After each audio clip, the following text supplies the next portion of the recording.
Don't forget, share the stream as far as you can because you're pretty much sure that fucking YouTube won't be. So get it out there.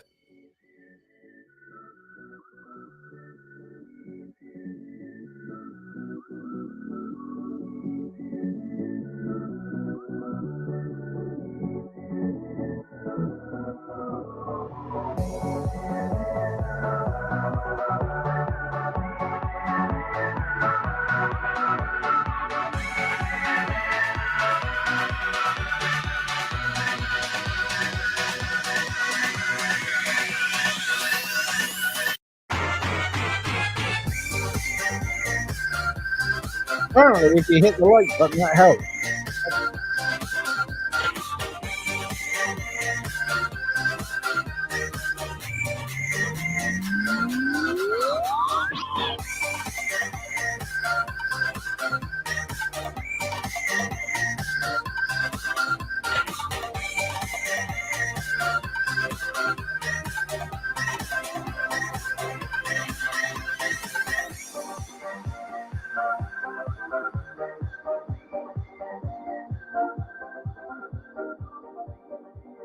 So if you've had a shit week at work, put one in the comments.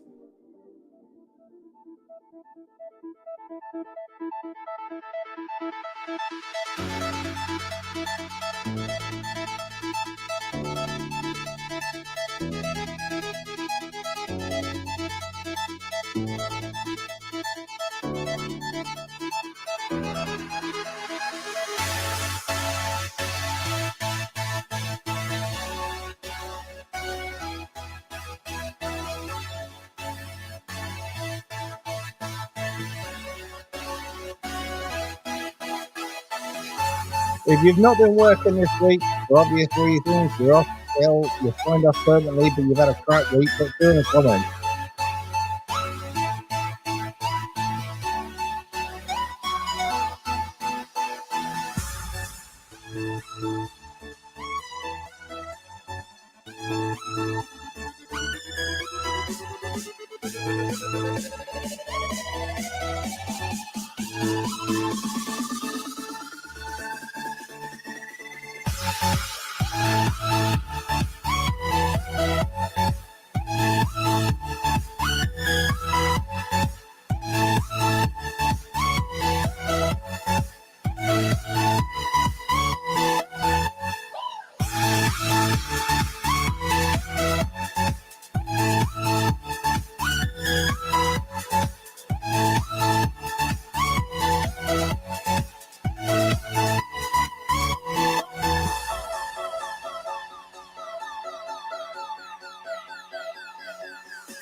Absolutely no sound. Just imagine it. Yeah, well, it's the way it's got to be. Right, can you hear me now? It's so good. I'm so professional. Right, got you. You can hear me now. Brilliant. So basically, when I was going between the two screens there, and I had both of them muted because I actually did mute them both, you were going, and I'm going, my lip syncs out, and you're like, I can't make that way. Hey. So there we were. Anyway, how are we, lovelies? Have you had a good week? By the way, I want to ask you a question. It's a survey, really. I want your opinion. Which glass? That one is a 4. That one is a 5. You decide which glass I drink out of tonight. It'd be nice to see what comes up here. So, what have you done this week? I've had a couple of days off and I've actually started to chill out. And do you know what? First few days, right. You want the big glass, don't you, kids? And already, nope, you can't hear.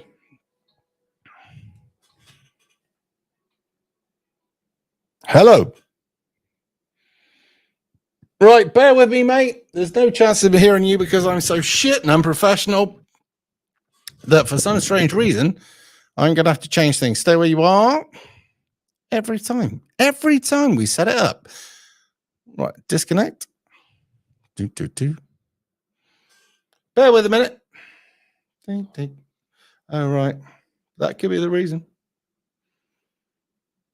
Roadcaster 2. Let's see if we get something. Do bear with.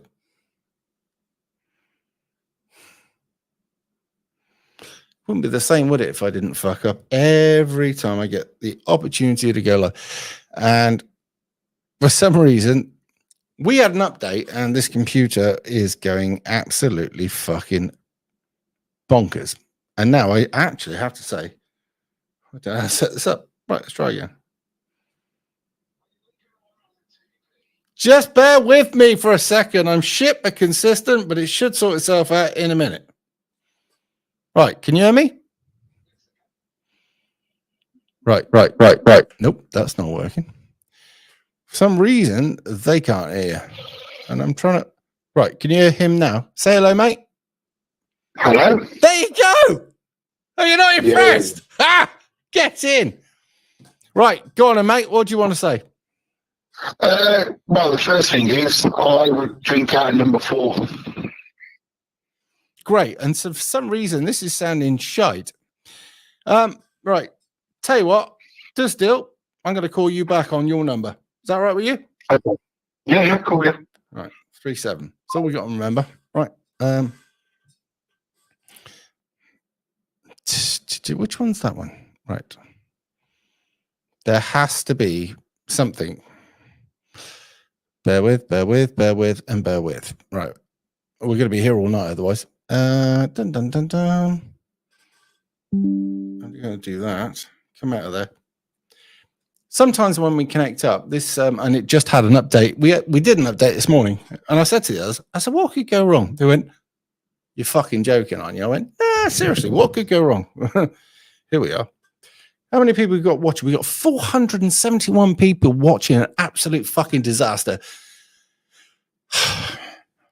I feel embarrassed, but not enough. The reason I don't feel embarrassed is because I've seen the rest of fucking YouTube. There is nothing going on, kids. You have nothing else to watch. I don't feel so bad. Right. That's not too bad. Let's try calling that last man back.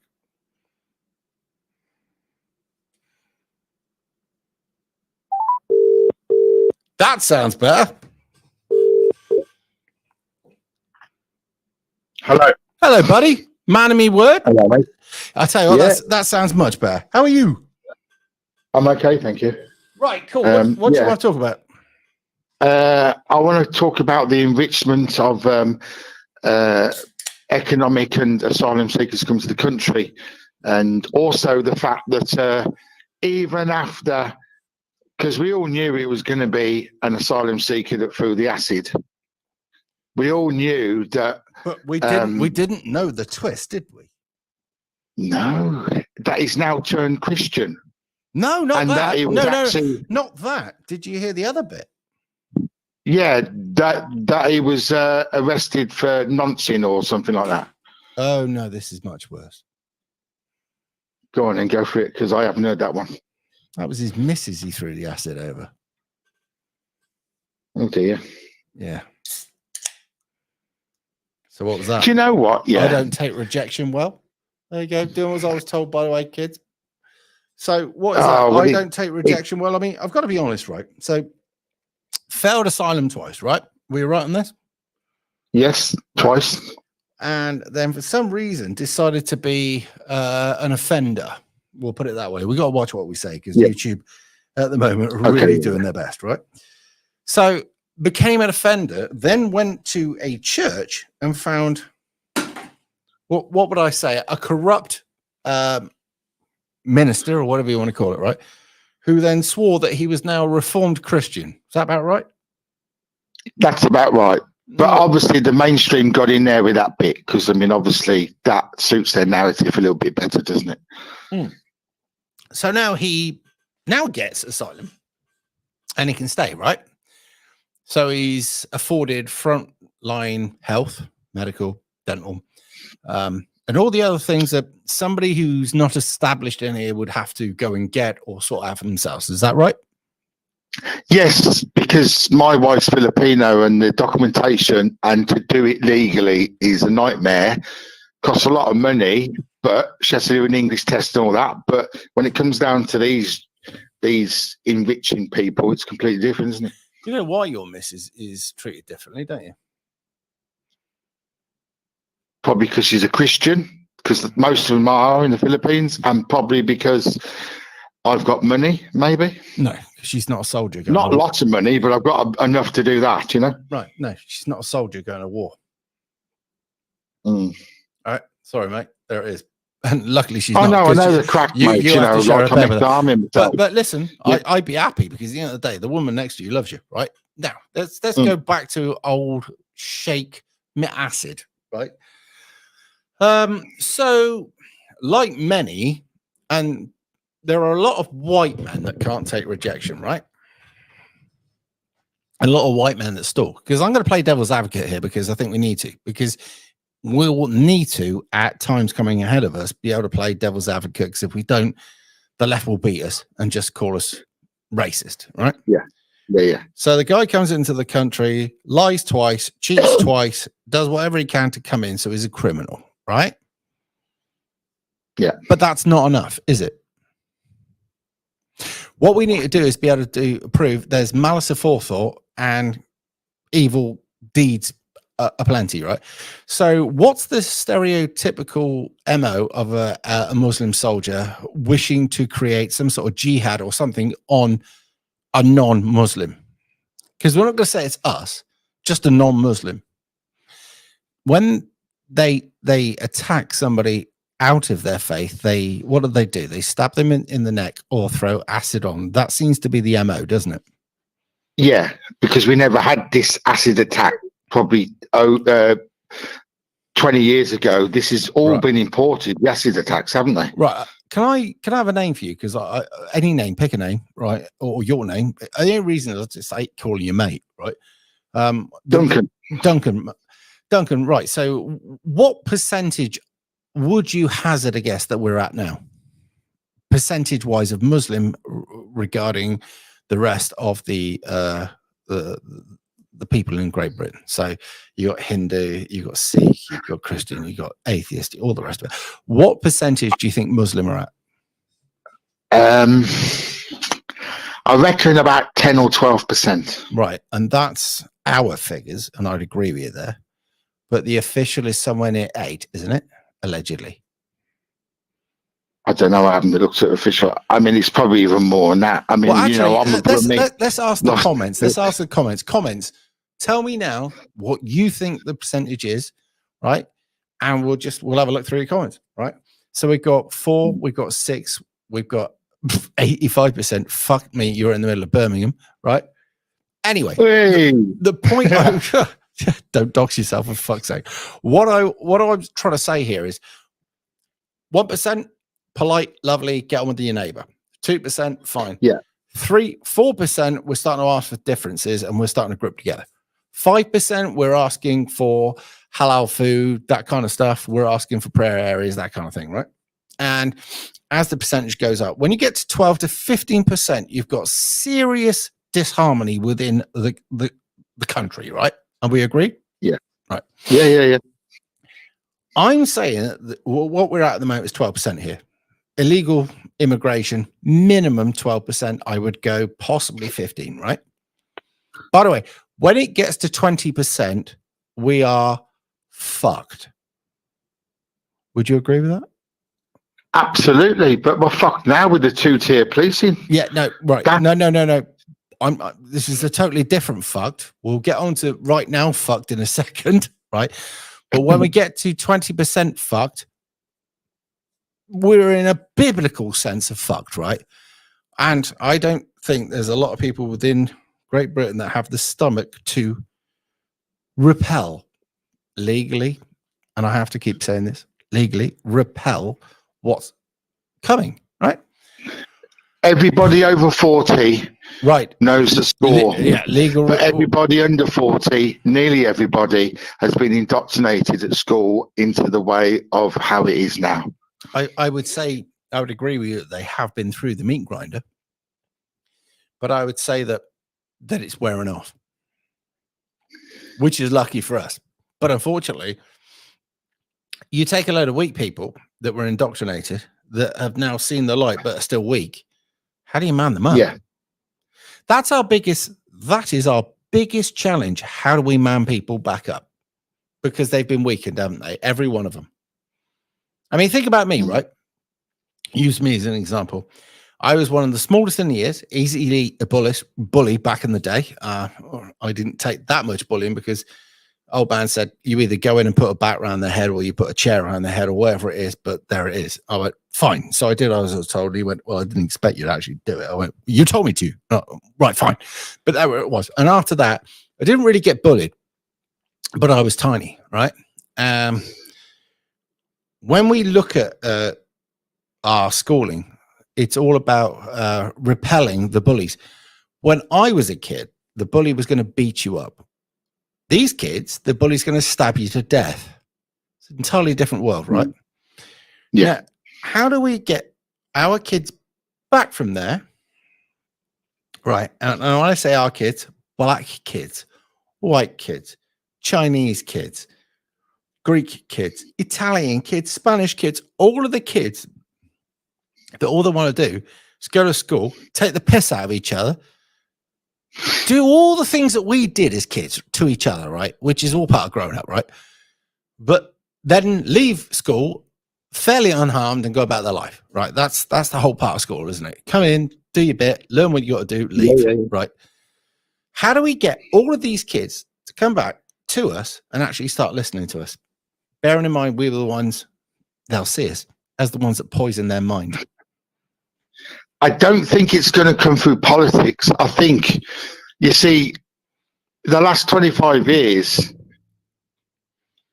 people from a certain religion have got into every echelon of society, from solicitors to doctors to nurses to school teachers, and they've changed it from within. So even when someone in government says, oh, this isn't right, no one bats an eyelid.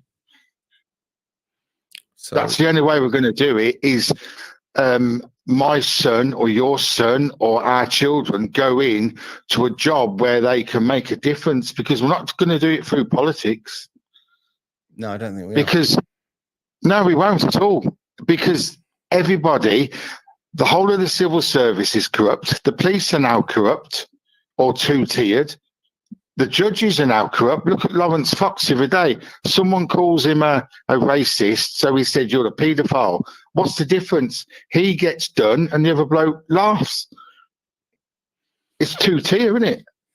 Do you know? I always want to try and play devil's advocate because there's a reason for doing this, right? And what it does is I will try and argue for the opposition, not that I believe in what they're saying. And you lot will strengthen your practice of how to argue back. Right? Lawrence Fox is not a racist. He's not a bigot. He's not a homophobe, right? He's not a person that I would get involved in, right? Just saying. However, he does a very good job of bringing to attention to the mainstream people who are learning new things what's going on, right? Is that fair to say? Yeah, of course it is. Right. And I believe that when I started, I was listening to Sargon and Cad. I was listening to the Canadian guy who's a very intelligent guy. I was listening to Bering and a few others. And I believe that I worked my way onto different people. But there's a stepping stone. Yeah. Lawrence Fox is a stepping stone. Of course he is. what's the Scottish guy from GB News? Brilliant guy. Very Yeah, I know. Yeah, the fellow with the beard. I Yep. can't remember his name. Right. He is a stepping stone. There are many like it. Now, many people go, oh, but they're paid opposition. Yes, they could well be. I'll never prove it, right? Lawrence Fox, I would go further, say probably more than definite. However, listen to this. This is really important. If that what you consider to be paid opposition is, oh, 1 second. Right. Tell me if you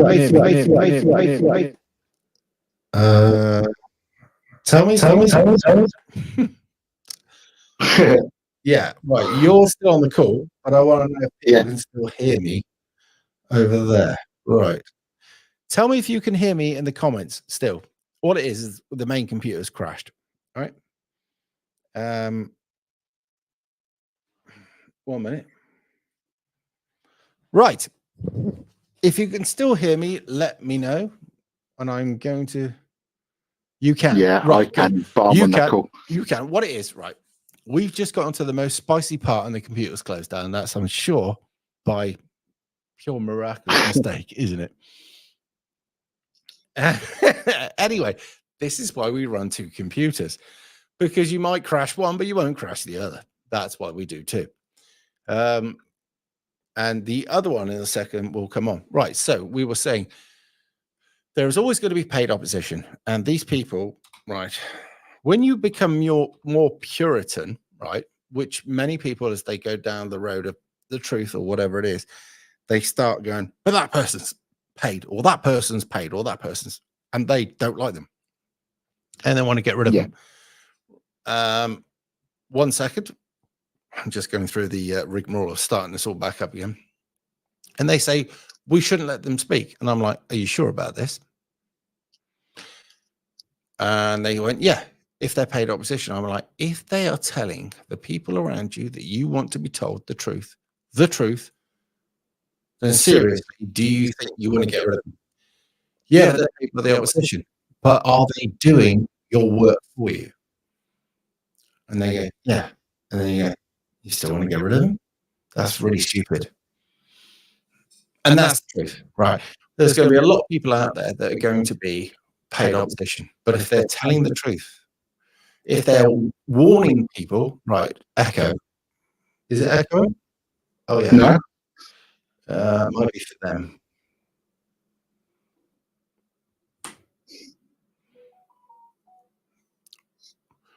Right, 1 minute, because what it is,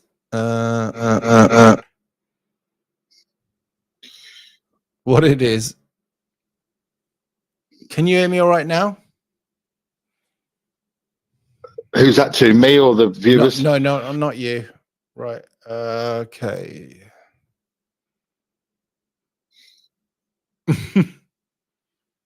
Right. Let me know in the comments if the echo is gone. What it is when I come back on, the two computers are going through one soundboard and one slightly ahead of the other. Right. Right. The echo's gone. Sounds good. Lovely. And what it is, after about 9 pints, this fucking studio starts to look a little bit daunting. Anyway, right. So this paid opposition thing, we have to. Tommy Robinson, everybody goes, oh, he's paid by this, he's paid by that. Is his message true? Yeah. That's all you need to know. Don't go, fuck who's paying him. If he's telling us what we need to know, that's good enough. I went through the purity spiral like everybody else is going to. And we're on different levels of our learning, right? When you start. Absolutely. And we all get to go, cool. It's these people that are doing everything. You're like, right. So are these people funding? And when you get to the point where like, these people couldn't achieve anything without the corruption of the rest of the world. It's a spread out corruption, right? However, if the man is warning us of what Islam's doing, then take it, right? We'll worry about the rest later. Let's deal with this now, right? These people are coming across the border. They want to hurt us, harm us, rob us. Is that right? Yeah. I see it. I see it in the street. I see it all around me. Mm-hmm. So And this is the only way I'm going to stay on YouTube is by really extremely monitoring what I say. Yeah. And I have to say this now, by the way, for anybody who's thinking this, I will never organize a movement. I will never be head of a movement. I will never be in charge of a movement. The reason I say this is because you imagine I'm getting more views half the time than GB News and some Sky stuff. There will be a fair amount of attention on me. Now, if there was going to be an effective opposition, I wouldn't want to bring it down, and I wouldn't want to corrupt it, and I wouldn't want to have whatever it is that follows me follow me into whatever it is. So I wouldn't get involved. And that's me being a patriot. Now, can anybody make sense of that? Yeah, absolutely. I mean, I like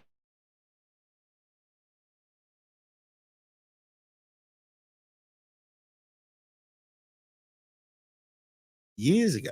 Like, right? If you go to the library and you take your books out, I bet they have a look at what you're taking out. I'm dyslexic. I don't go to the library. And there's a few other things that I make sure I never do. Now, every man will look at porn, right? Nope. Yeah. Not me. Not on this, right? So I bought this computer, never been near one on the laptop or the computer. And I also don't download anything back onto the computer because I don't want anything personal at all on either one of these. So if they get nicked, all they're going to nick is a computer with either Windows 10 and Windows 11 on it. That's it. Yeah. They'll get nothing.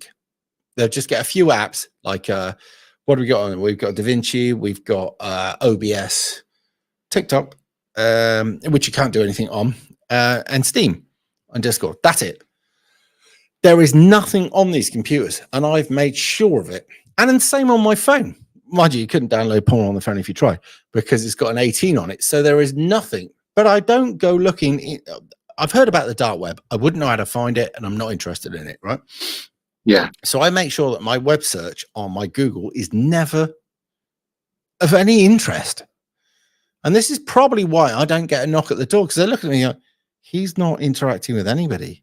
He's not looking for trouble. He's not doing anything that we can get him for. Excuse me a second. This is for them. And I'm not. And you'll never, ever get me for anything legit unless you fit me up. And if you fit me up, you'll only make me stronger. Anyway, right. Sorry. Back to the conversation. So I've made sure that I kept my side clean. Other than that, I've also made sure that I haven't dated anybody in the last X amount of years so that no slur can come my way. Because you always think, what if I got involved in somebody that could be, so you just don't get involved. So that's where we are, right? Everything's paid. Everything's up to date. I have an accountant that makes sure that all the I's are dotted and the T's are crossed, right? I make sure that I'm cleaner than clean because I've seen so many of these patriots that have made mistakes in the past. And I'm not going to fall by the same way that they have, right? And if there was anything wrong with my operation, they'd come for me, but they can't, right? However, we have to make sure that we stay clean and that we don't do anything wrong. And you won't win by bullying, you won't win by lying, and you won't win by just painting yourself in a shit picture. Everything happens in stages. When you look at the society and you look at how it goes up and then it comes back down again, which is the rise and fall of an empire, we're at the end of our empire, aren't we, right? Now they're offering us, when we come out of this end of our empire, they're offering us, you'll have nothing and you'll be happy. That's the truth of it. That's where we are, right? Now, some of you may not know about the rise and the fall of the empire, right? What I want you to do is you should download it. It's a shorter video than the other ones I ask you to, is the 4 Horsemen. And it tells you about the financial rise, gain, plateau, and fall of an empire and what they do during that empire to keep you all busy. We're at the end of empire. And the people that made the empire go up and come back down again want to make it theirs, the other end of it. And what we're going to do is we're going to be managed by them. Anyway, I've been bullied by Lisa to say, she's saying, let the man talk. So I've got to let you speak, sir, and let you, because you've called in, and she's going, let the man talk. So there you are, mate, go on. Yeah, well, it was just about this this chemical attack and this asylum seeker. And actually, I've been listening to you reference we can't bully. At this moment in time, there wouldn't be enough people to stand up and be counted. And like I say, we aren't going to do this through politics. Right. I got to ask you, how many people did you think it took to keep the British Army on its toes over in Northern Ireland? I've studied. Well, I served over there three times, and I had to keep myself on my own toes. Right. So you know that an active service unit took between 4 and 6 men, didn't it? 4 men, yeah. Really? And that's when Jerry Adams had revisited it and worked out that unless they fractured it so nobody knew anybody else, then if one got taken, they could give the whole place up. That was right, wasn't it? Yeah. Right. So they're saying between, at the moment, 5 and 200. I think it was near the 200 and the 500, but certainly active service units were, there were quite a few, Armagh, Border, whatever it was. But these people kept how many thousands of men from the British Army busy? And how much did it cost the British Army? It was stupid amounts of money. And we had to go around in helicopters. We couldn't drive anymore. And the SAS and the DET, counterinsurgent, the 14th Intelligence, they were terrified of the cunts, weren't they? Right? But yeah, what I'm trying to say here is, right, us against the system, which I wouldn't dream of. I'm just saying. Our system can have cameras everywhere, but if there was 1,000 good men in this country, that's all it would take to change the political leanings. Absolutely. Like, I mean, I think back then, every soldier, whether he was just a rifleman, he had a broad photograph sheet of all the players in West Belfast, the Catholic area, predominantly IRA, and we had probably 60, 70 faces. We had their addresses, we knew where they were, and we knew whether they were PIRA or INLA. Basically the same thing, Provisional IRA or Irish National Liberation Army. Yeah. Yeah, right. But we knew them, we knew the faces, we used to P-check them in the street. That's why you would give them the stance, put them up against the wall and leave them there for a while. You couldn't do anything with him, but you could kick the legs out from him and slide down the wall and shit like that. But if the British government wanted it to stop, they could have topped the whole lot of them and it would have stopped. It would have stopped like that. I want to ask you a question because you've seen a man who knows what he's on about. Can you go to Turkey? Can I go to Turkey? Yeah. If you want to go on holiday to Turkey, could you go? No. Right. No. Right. Okay. You're not a British serviceman. You're an innocent person. Could you go to Turkey? All right. Basically, if I wanted to, I could go to Turkey, couldn't I? Yes. Sorry. Yeah. What I'm trying to say is not you personally. I'm just saying statistically, a British person could go to Turkey on holiday, no problem. They're selling holidays there now, aren't they? Yeah. Right. Apparently, they can't send these cunts back to Turkey because it's not safe for them. Why is it not safe for them, but it's safe for us? Yeah, but it's just, exactly, my man. Come on. Yeah, it's exactly rubbish, that, isn't it? It's just rubbish. It's just absolute. It's like I say, we aren't going to change this through politics because even if you get the biggest right-wing government, every decision they make will be fought in a court of law, and all the judges are left-leaning. Every single one of them now. So the police. So when the system's failed us, what are we left with? Well, exactly that. We can't talk, can we? No. And the more of it is, right, and this is why we've got 976 people watching this, right? on a channel with 10,000 subscribers. Proportionately speaking, that's bizarre. That's ridiculous, right? We're getting more than all the mainstream channels, right? For particular. Fantastic for a Saturday evening. Mm-hmm. Now, that's why they stopped me going out on my main channel, because we would have been nearer 2,000 right about now. It's nice that they're being cunts, because it proves we're right.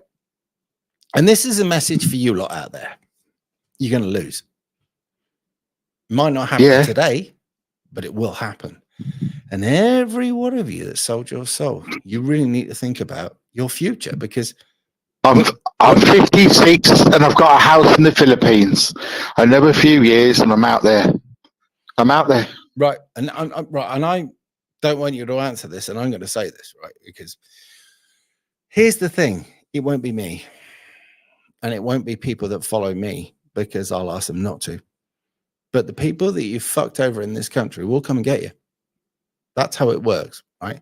When you shit on your country for money endlessly, and the people of that country, their living standards go down and they're not safe and all the rest of it, they'll hold you responsible. And when they do, eventually law and order will break down and reasonableness break down, because don't forget, you've helped corrupt the system that our kids were brought up in, so they don't have the same discipline that we did, the same restraint. These little feral monsters that you created, not us, the ones you created, will come for you. And there'll be nothing you can do for it. When they drag you out in the street, we won't be able to come and save you, because there'll be more of them than us. And I've got to say, it's going to be a real bitter pill to swallow when you're out there in the middle of the street begging for forgiveness from these feral kids that you've made. I'll have another pint. Cheers. Actually, just quickly before I go, bruv, right? I was staunch. Like you said, I followed Tommy. I follow Jordan Peterson. I even follow a bit of Russell Brand now. Seriously, follow him again. There is truth in everything they're saying. But no, like what I say, it's like a stepping stone, isn't it? Yeah. And I've almost come to the stage now where I don't give a rat's backside for Birmingham, where I live, for the West Midlands, where I live, for England. I'm that sick of it, and I can't see a way out. If someone said to me, you're 16 again, do you want to be another boy soldier? I said, nah. I am never going to lift a little finger to help this country ever again. Right. They're disgusting. Can I ask you, if this country wasn't run by fucking lunatics and assholes, right? And this country were run by good, honest politicians, and it wasn't bent, and they ask you, would you want to be a soldier? Would you do it? Yes, of course. I went down to the cenotaph in November, and I was called a racist. Well, I had to... Right, I'm on my soapbox now. I had to fight in the court of law for 4 years to get a war pension. 4 years. Right. At the end of the day, you ain't no racist, right? And the very fact that you went down to the cenotaph means you have more minerals than many, right? What you don't want, the unmarked grave, because that's what a cenotaph is, isn't it? I mean, if we're going to go into details here. The cenotaph was the unmarked grave of all of the thousands of people where they didn't get their bodies back, and they couldn't, because you couldn't bring the bodies back to the UK, because at the time it was such a logistical problem that captains, NCOs, and every person wherever to fight who died over there stayed there. That was the rules, wasn't it? I'm asking you, by the way. Because I've never served. Wished I did. I didn't. I'm not that man. I'm certainly no fucking Walter. And we were looking into the Walters today, but anyway, that's another story, right? The very fact that somebody died over in France or wherever it was, they stayed there. They landed there, but they did bring back and make over here the cenotaph, which was an empty tomb, is what it was called, and it was for all the people whose kids were buried over there, or for people that have been blown apart or never found. They could go to that, touch that, and that thing associated them with their loved ones who were dead in another country. And bearing in mind, at the time, they couldn't afford to travel. I mean, travel was you got on a boat and it spent days or weeks to get to where you wanted to go. So this is what it was about. But no, the cenotaph, we had to go down and guard because it was about to be attacked by people who fucking hate us, hate our culture. And do you know what really fucks me off, right? And you'll know this. The Muslims fought with us. The Sikhs fought with us, right? Yeah. So when the Muslims were going to attack this, they're like, "You fucking idiots. This is your fucking ancestors' fucking grave. You're attacking, you piece of shit." I mean, I'm looking at some of your comments, like the lads are making comments, and I understand, yeah, English and proud. Yeah, I get that. But what's it for? Because when I leave my place of where I live, I walk down the street. I can't look at people funny. I can't say nothing. I can't have an opinion on transgenderism. I can't have an opinion on nothing. The last 20 years, we have lost everything. No, you haven't. Everything. Let me tell you it's full, right? You've still got the fucking minerals to ring up and say what you think. You haven't changed.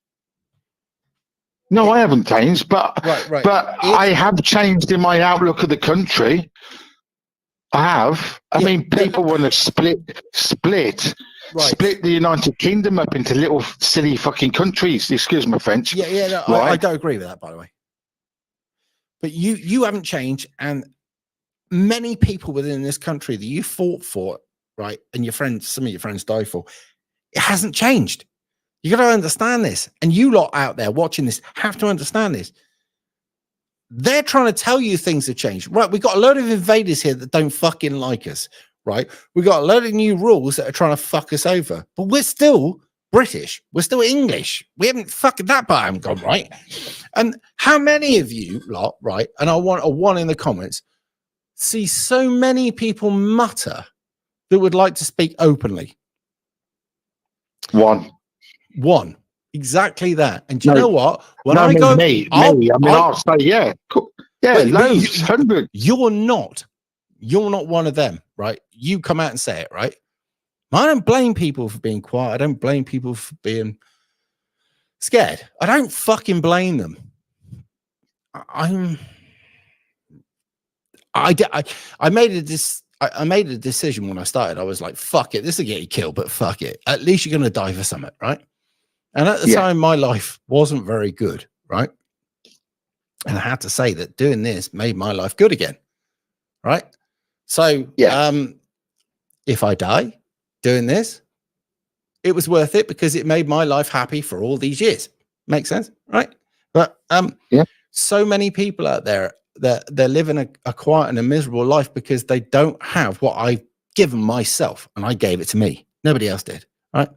And you'll give it to yourself at some point, whether it's now, later on this month, later on in a few weeks, whatever it is, some point this year or next year, you'll give it to yourself. All right. And it's a switch and it goes like that. And when you do that, you go, fuck it, bring it.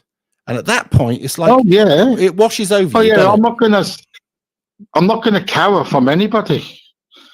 Well, no, you've been through a war, mate. I don't fucking think so, right? You ain't gonna do that, right? But the fact that you talk to me, right? It's not difficult, is it? Really? I think as well, we have swings, don't we? And mood swings. I mean, yes, in and out, up and down, and it's like when you go in, you're like fuck them, and you pull out, you're like, to be peeled like this, and then you go on in your life. I mean, like I've probably started realizing that it wasn't right about 18 years ago, and to be like the position I'm in now. I didn't know how much the hole was big, and I don't think I'm even halfway through the hole. Do you think you're on your own? No, of course not. So, no, but it's still, when you're in your four walls, it's a big burden. And but if you try to talk, that's where they put us, isn't it? Yeah, of course. Has anyone ever tried to tell their mum who's 80 don't watch the BBC without getting frustrated? Hang on a second. If you want an answer to that, put 3. If you could hear what you said, put 3 in the comments. We've got to go with different numbers otherwise, because we put so many questions out there. So, have you ever told your mum not to listen to the BBC? If you have, press 3. Right, and we'll get a 3 in the comments. Right. I do love this fucking Yeah, because this is the whole point. Fuck me, threes everywhere. Fuck it up. Yeah, but the thing is, right? And I love my mother. She's a staunch. She's half English, half She paid her Northern tax. She Irish. worked her cunt out, right? She did her bit. Absolutely, but she can't see what's going on. But hang on a second. When we were brought up, that's you and me, right? I'm not talking about your mum or anybody else. Yeah. I loved the Queen. Yeah. I loved the pomp and ceremony. I loved Great Britain. I loved everything, right? I swore allegiance to them. There you go then. What I'm trying to say here is your mum came from a time when she was close to the war. And she, at the end of the day, I wouldn't expect her to believe you, not for any other reason than the indoctrination that she's been through all of her life. I mean, you're asking a massive change. I know. I'm like, I don't mean to patronize you. I understand that. I do. I get that. It's just frustrating, isn't it? Isn't it frustrating, guys? It is, isn't it? Yeah, because once you're pilled and you go on that, I mean, just watching the Jordan Petersons, and all right, he's like Russell Brand. He might not be for everybody, but my God, does he come out with some truth bombs? Yeah, he is. You know. By the way, like now, please, everybody watching this, if you'll press the like button, that'll make a massive difference, and share if you want it. Let's upset some more people. Right, bruv, listen, I've got to go to the toilet and I need to chill out. Yeah, I do as well. But you're all right. Anyway, look, you crack onto the pisser, right? And what I'm going to do Thank you very much for having me, and I do appreciate it, all right? All right, you take it steady, all right? See you in a bit. All right, bro. See you later. Excellent. I'm sorry if I do carry on when I've had a few to drink, but I get a bit passionate, annoyed, call it what you like. And yeah, I should let them talk more. But it is what it is. And look, we've managed to get 1,000 between the 3 channels. All right, we've got 1,083 people watching. That's not bad going, is it? Hello. We've managed to get 1,000 between the 3 channels. Oh, sorry. All right, mate. Can you do us a favor and just turn the live stream off behind your bed? That's not bad going. Yeah, just thought you went to it. Yeah, I will do in a second. Anyway, what's on? Nothing, mate. Go for a piss and we'll have a chat in a minute. Well, no, I got a second, right? What is it you want to talk about first? Well, you sure you're not busted? I can wait. Yeah, good man. So what are you thinking? Wow, phoned in about all this, as I usually do. Can't hear you, mate. I'm not talking, I'm listening. No, you said something on the thing, and no. I went. What you know? What I was waiting to hear what you were talking about, what you were thinking about, and you went. Well, I phoned in, and I went quiet because I wanted to hear what you wanted to say. Right. No, you're still talking on the telly. Right. Turn the telly off. I've turned it down. No, just turn it off, because at the end of the day, I'm 5 seconds or 15 seconds or whatever it is ahead of that, and it'll confuse the fuck out of you. Okie dokie. You all right? All right, turned it off. No worries. Can you hear me now? Yeah, I can hear you fine. So I remember Portsmouth area. Am I right? Cornwall. Hang on a minute. Yeah, I got a second. No. I'm getting you. I'm getting you confused with the one that sounded like a gangster. Cornish Dave. Yeah. Sorry, because I usually get no, because we had that. Remember the guy that phoned in and sounded like Bricktop? You remember him? Bricktop. Don't worry about it. There was a guy that phoned in that sounded like Bricktop, and you know, you say you're Cornish at the moment, right? This lot here think you're at the moment. Yeah, well, wait for it, right? There's a few that thought that you were Bristolian as well, because Cornish and Bristolian is close, isn't it? Is it? Fucking is if you're fucking London. Anyway, so tell me what you're thinking. Is it, mate? From a listening perspective, right?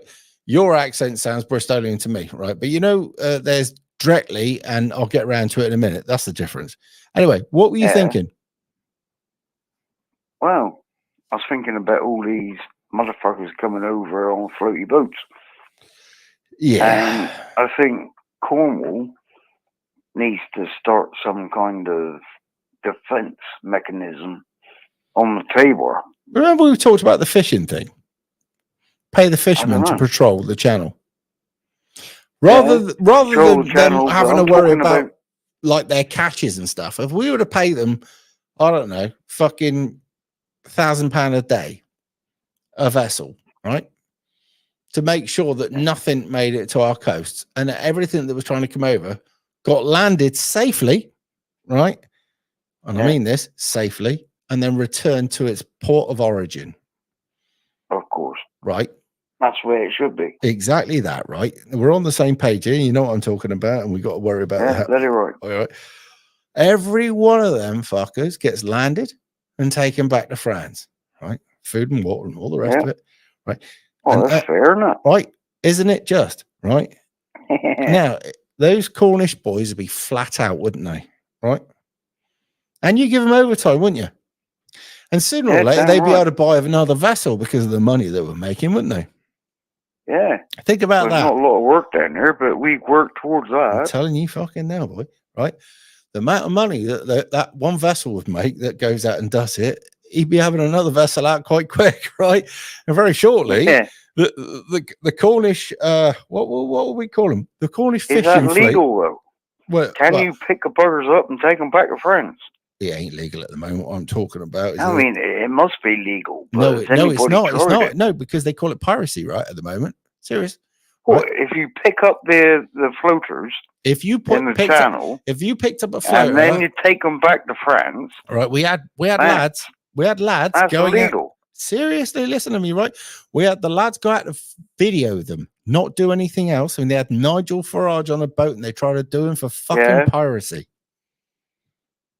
Fucking think they call it piracy. Yeah. But we had to bring them back here instead of France. Basically, you were getting in the way of a highly oiled operation that was about to take over Great Britain. Absolutely. Right? Now, I understand that. Nice right-wing government gets in there, right?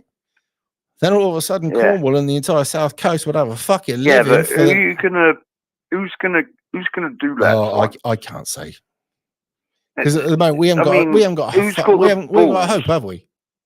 In the government to actually stand up for this fucking country once and for all. There ain't one, mate. Nobody has. There ain't one. No, there ain't. They're all foreigners in government anyway. Yeah. Mate, the only way things will change is through something really drastic. Yeah. And I can't talk about it. I mean there too. Yeah. And I can't talk about it. Yeah, I don't want to talk about it on your channel because I don't want to. No, exactly that. But look at history. That's the best way to look at it, isn't it? Look what happened. Absolutely, but so history has a habit of repeating itself, and we'll have nothing to do with it because the people of Great Britain will do it, not us. Well, exactly, because if history is going to repeat itself again, then we will have to do it because that's what history has always done. Mm-hmm. And history has a way of basically picking us up out of it and getting us back on our feet. Eventually. Yeah, it has. But we have to go through troubles first. Yeah. And have you put up with the troubles. And I think a lot of people in this country will put up with the troubles as long as we fucking stand up for ourselves. Do you know what it is? And bring our country back to what it was. We don't like war. We're scared of war, right? But if you look at every other third world country, they've been through war in and out, 15 years off, 15 years on, or whatever it is. And if you went back before, say, for instance, I don't know, 1800 or whatever, you went back further on. Yeah. We were always involved in a bit of bother here, there, and everywhere, weren't we? Oh, yeah. Right. And I've got to be honest, right, in the last X amount of years, that we've had peace in this land. And we expect peace in this land. But it's not normal. Oh, yeah, we do. It's not normal. We've had war in this land. British. But we've had war in this land. We don't want none of these fucking rapist, fucking acid chucking cunts, migrant cunt, fucking pricks coming over here doing all this shit. We want to live in our fucking country. I'll ask you a question, right? Send them back to their fucking country and let them get on with it. But then that sounds bad Because how can you let them cunts get on with it in their country, knowing what they're doing to the children? Well, hang on a second. Hang on. Their country has a different way of dealing with them than we do. Number one. Secondly, right? If every one of them that came over here was loving and caring and enriched us, would you care as much? No. No, not me. I love my country, but at the end of the day, I'm not a racist or a bigot. At the end of the day, if they were lovely and they came over here and they were kind and they got on with all of us and they mucked in and all the rest of it, I'd have to say that that was a natural way of things. But it ain't. Yeah. Is it? It's not though, is it? No.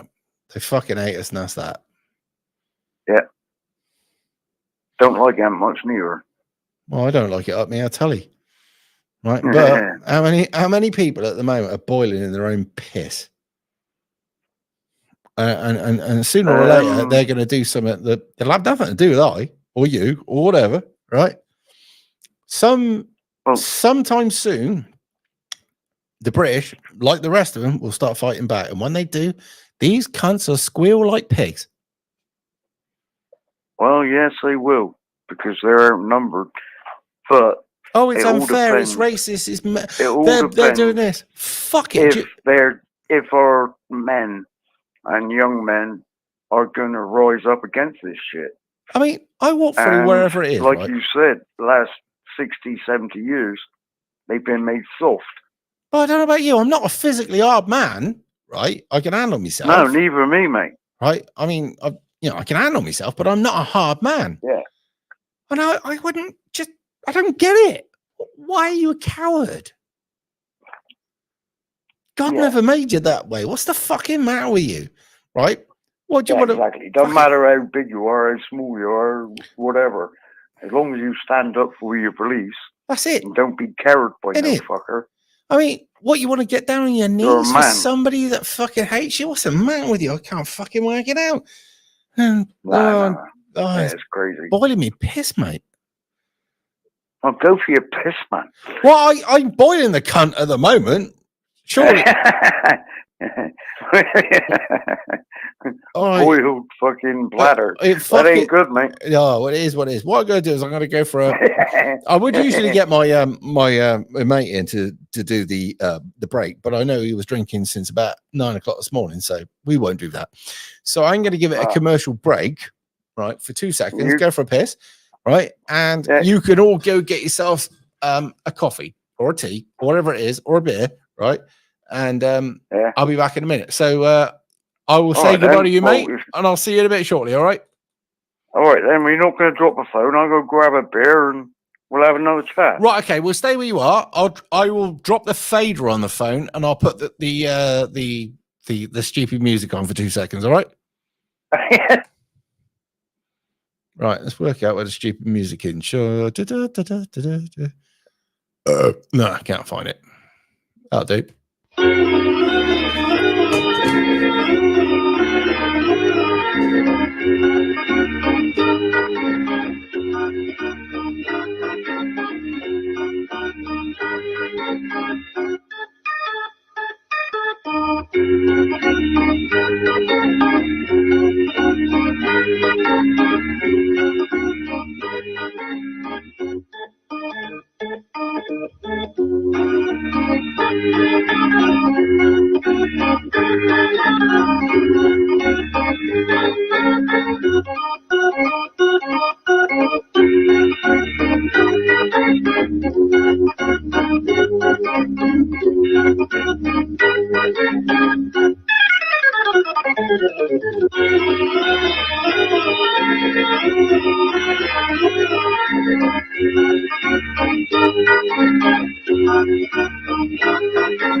That's fucking awful music.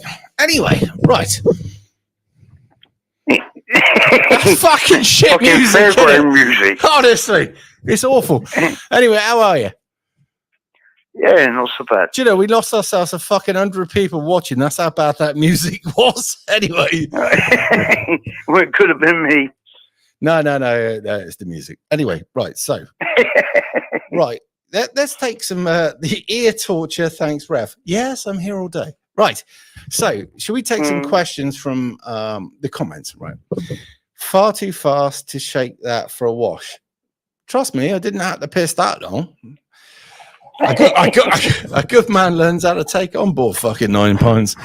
Right. Allah is gay. Okay. I'm Bobby. That is wrong. You can't say that. My ears are bleeding. That was quick. Tiny bladder. Big cock though.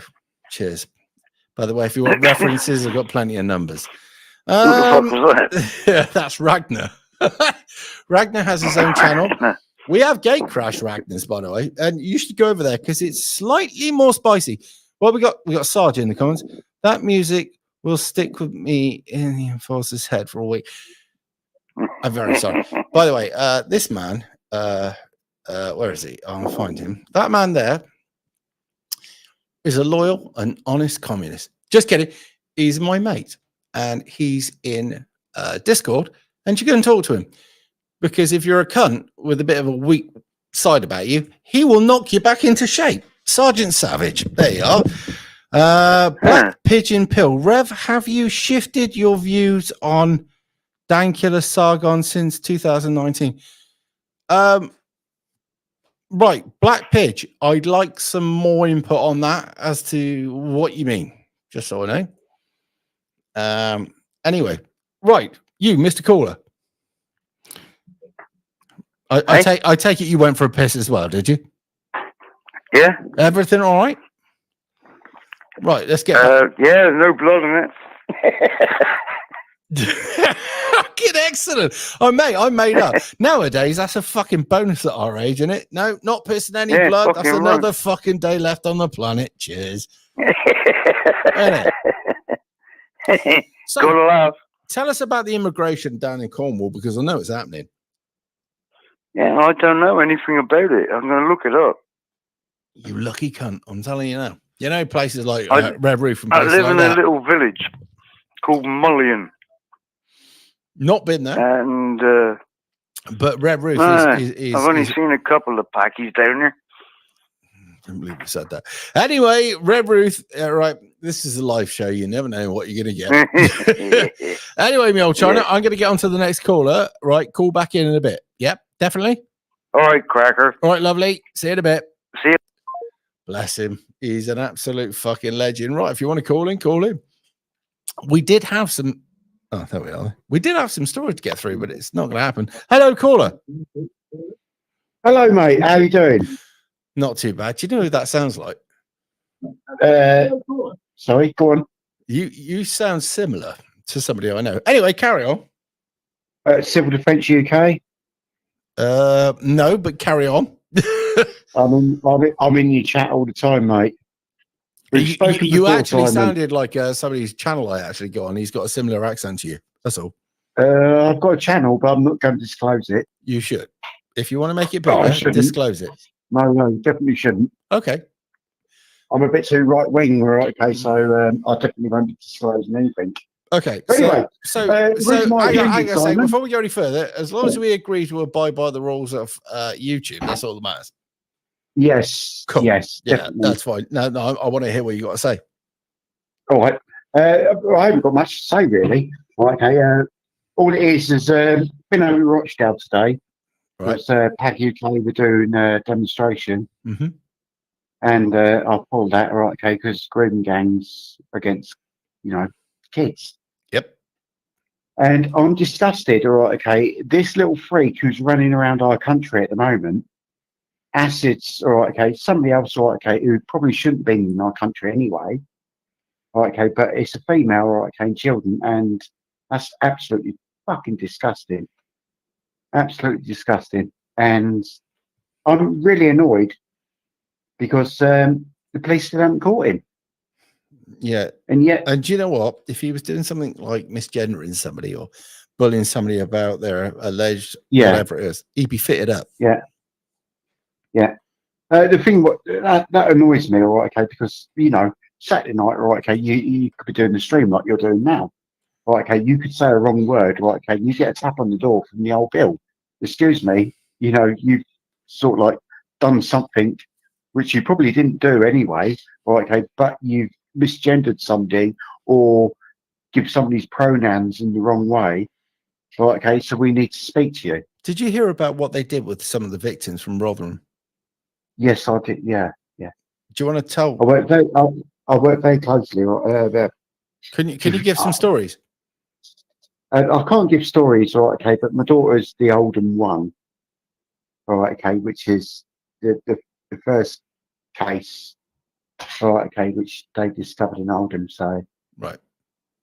I don't really want to go into Right. it. Okay. Well, what I'll do is I'll tell some of them about what the police did with the Rotherham. All right. What they did was Yeah, they please found out do. the details of where the woman who was a victim was living and let the details get around to the people who were committing the crimes so that they could victimize more.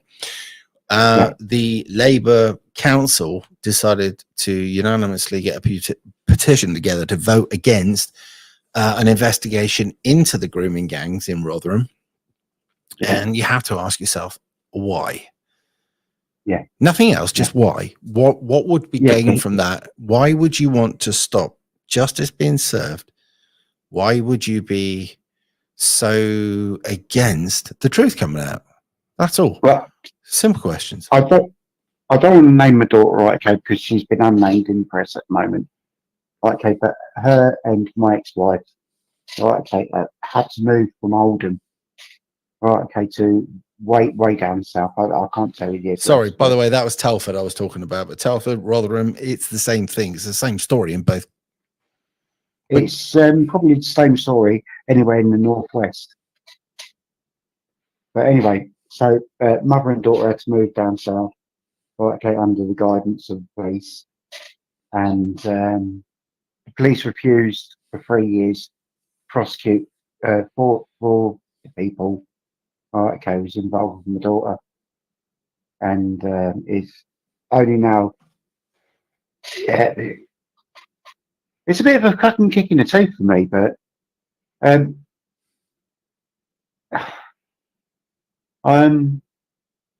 it's like, you know, a dad should be doing the right thing at the right time, and I wasn't doing the right thing at the right time, so I was divorced. And if I'd known what was going on, or I had a bit more input, then I probably would have been. But it just perturbs me because it's made me so angry now. Right? Okay, So I'm going to ask you some hard questions here. Okay. Right, you had a daughter with your missus at the time. Correct. You lived in the town. I lived in Oldham, yeah. Right. And you split up with your missus. Yeah, and my daughter was 7. Right, you split up when she was 7, right? Yeah. How far away did you move? I moved to Cork in South Ireland. That's fairly far. Yeah. Right, and at which point you had no contact with your daughter? I did, yeah. You weren't there, face to face. It wasn't face to face, no. Right. No. Can I ask why you went to Cork? And people are going to ask this, so it's better I ask you, isn't it? Yeah, it's because of my job. I worked for the HMRC, and then I went on to diplomatic corps, and I worked out in Cork. Right. And you went to Cork, and your missus and kids stayed in the same town. And Mrs. and my daughter. Right. And then you split up with the missus. I split up when my daughter was 7. Yeah. Right. And I take it you didn't speak to the ex-missus then from there on? No, I used to speak. We used to have weekly phone calls. Right. So you're working for the British state, right? HMRC. Yeah, you don't get any closer. Okay. I work for the British government. Right. Yeah. And while you're over there doing that, this is happening. So I'm taking your daughter's going out because I'm going by what I learned off the last one, right? Which is they go out, they end up being introduced to people who aren't so nice, and their naivety gets them taken advantage of. Basically, is pretty much what I understand. Right. Is that right? When I split up, right, okay, I was still seeing my daughter, right, okay, every 6 months. Right, okay, I used to travel back to the UK, and I used to spend, 3 or 4 weeks of my holiday time with my daughter up until the age she was 10. Up until the age she was 10, and then her mother got involved with another gentleman. So from the ages of 7 till 10, okay, I used to spend as much time as possible, and I used to speak to her every week on the phone. When I came back to the UK when she was 10 years old, and I got put onto diplomatic corps, so then I went out to Saudi Arabia 2 years, and I had very little contact with my daughter between the ages of 10 and 12. And in that time, what happened? That's when the grooming started.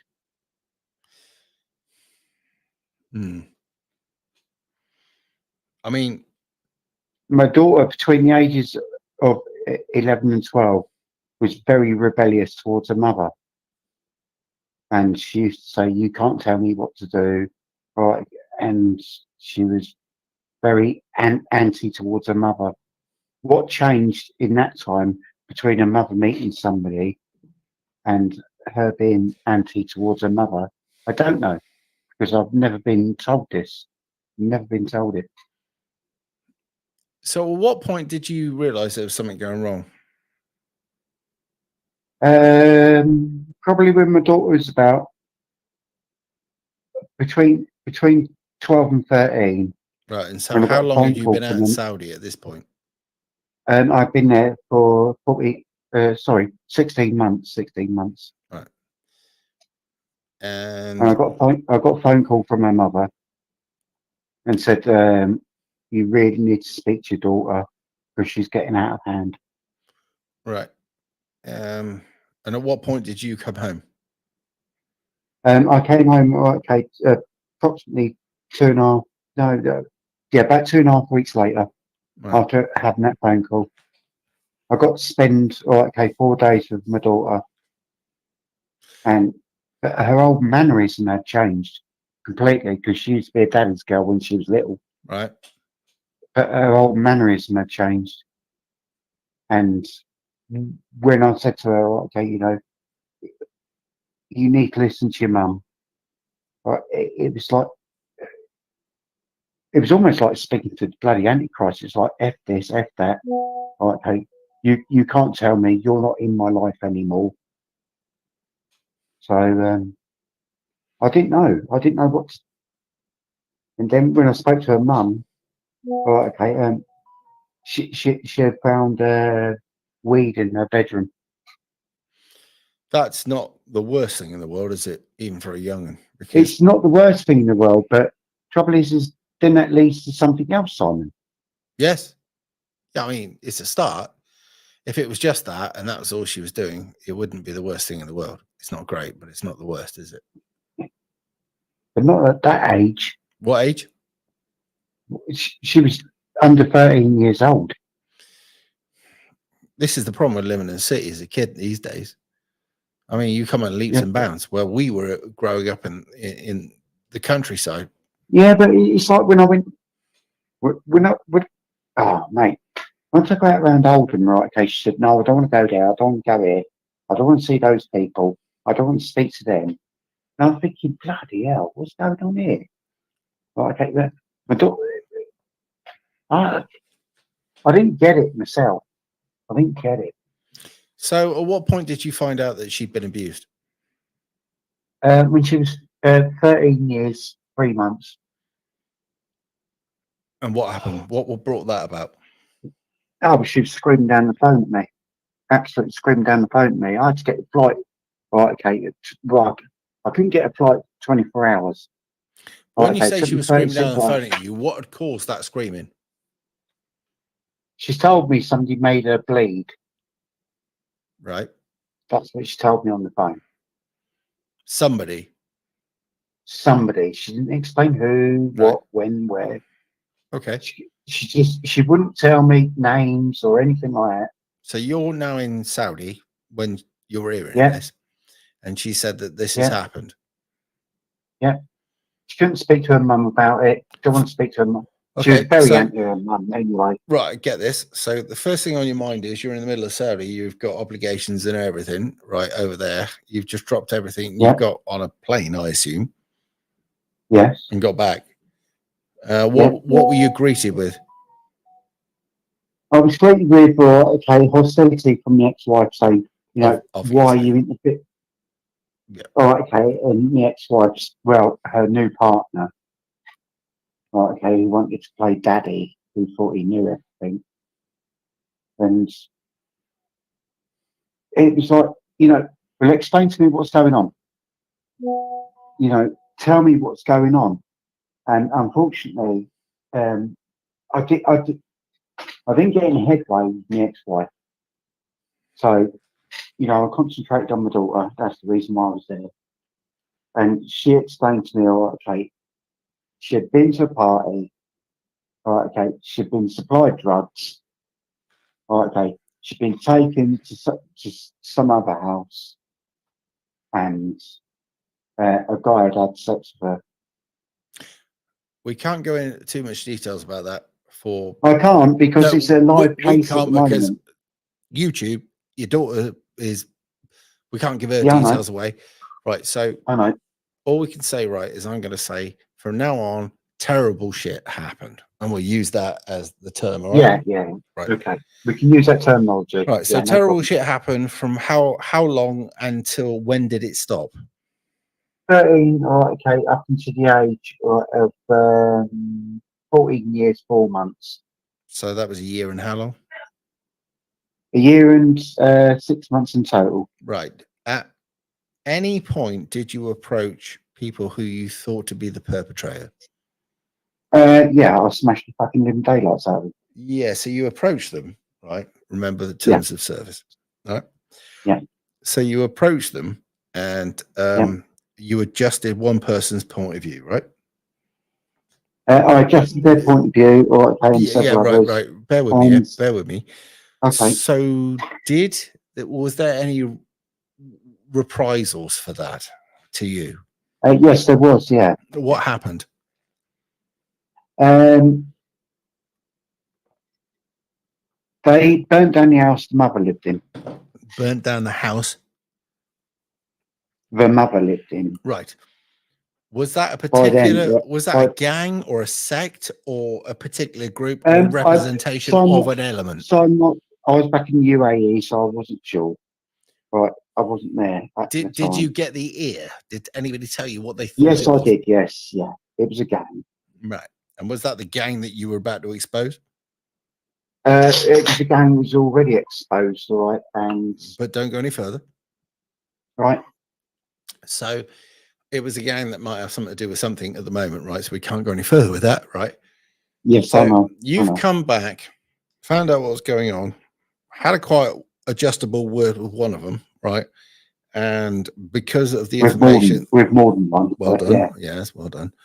And because of what I went to the house where they pray all together. Right, and we can't go any further than that, love. Otherwise, I can't go any further with this. So anyway, we've had a quiet adjustment, right? Did you speak to any of your friends about this? Yes. Were they? I spoke to two of my brothers, and two of my close friends. Can I ask, were they in agreement with you, what you were thinking? What I want to say is there people, when you say this has happened, are there people around you going, I'm here to help and protect, right? There was one specific person, who interviewed my daughter, who was specifically interested in what was going on. Mm-hmm. And I can name her, Don't, for fuck's sake, don't, all right? All right. No, this is not, this would bring so much terrible attention on people. We're not to do that, all right? All right. Don't forget who watches this. Right. So we're a few years on from this at the moment, aren't we? I'm assuming. Well, she's now 17. Yeah. Right. And it's an ongoing case. Yes. Right. It's been Do investigated. you speak to the ex at the moment? I do. Have you gotten over your differences to be? No, because no. Okay, but you still speak. I can't say why, but no. No. I don't want you to. It's the partner she's with. I can't get over. Right. Okay. It's her choice in life. It's her choice in life, but I have a really bad feeling, but I don't want to know. Right. Yeah. All right. Yeah. Right. How long is the case do you think going to go on for? I think preliminary hearing is May this year at Manchester. Can you come back and tell us about the end results after? I can do once it's been resolved.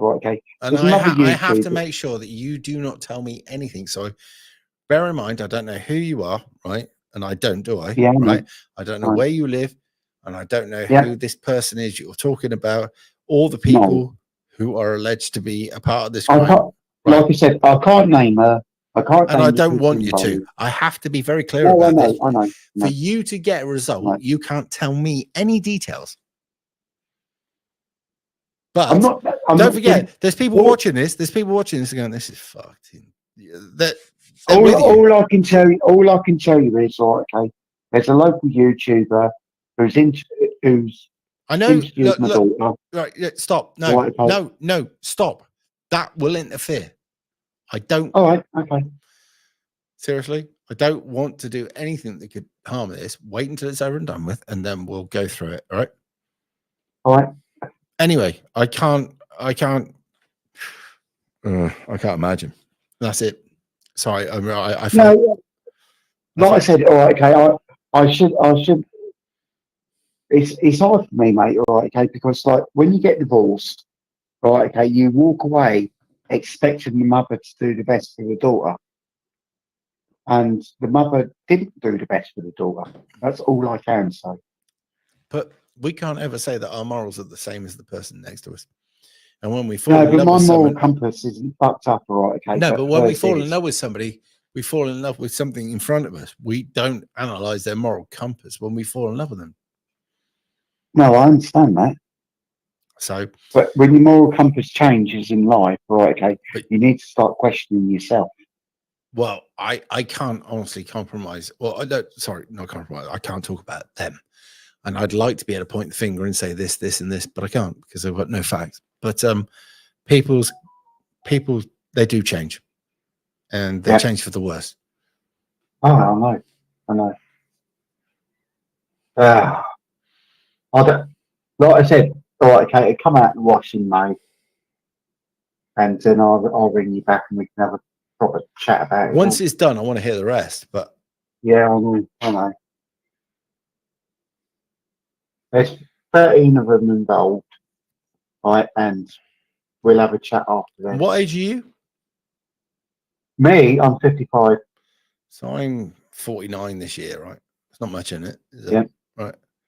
Well, you've got a kid yourself, Simon. Yeah, I do. Yeah. Exactly. And I think about exactly the same. How would I have coped with it?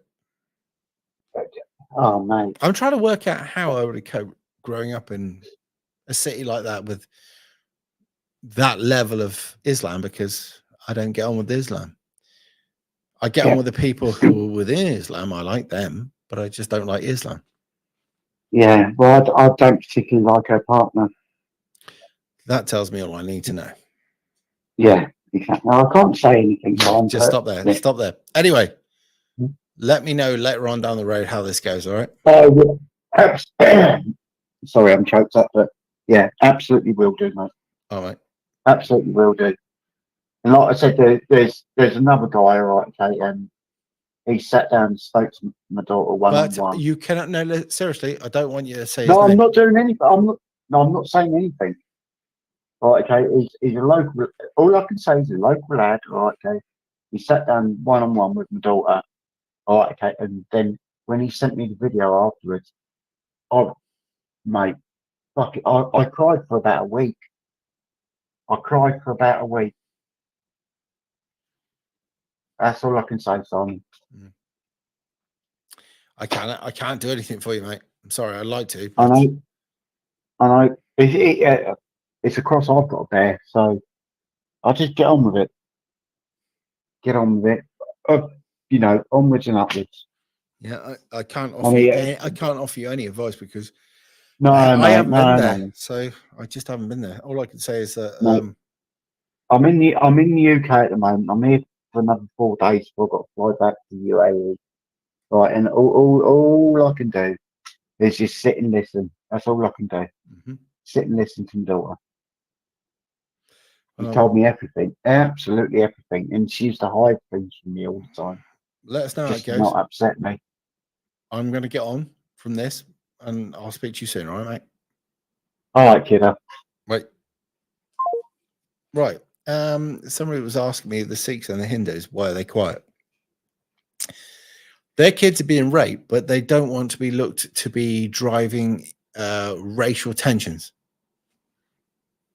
But don't forget, the last episode of what Tommy did was about a Sikh girl or half Sikh woman being abused.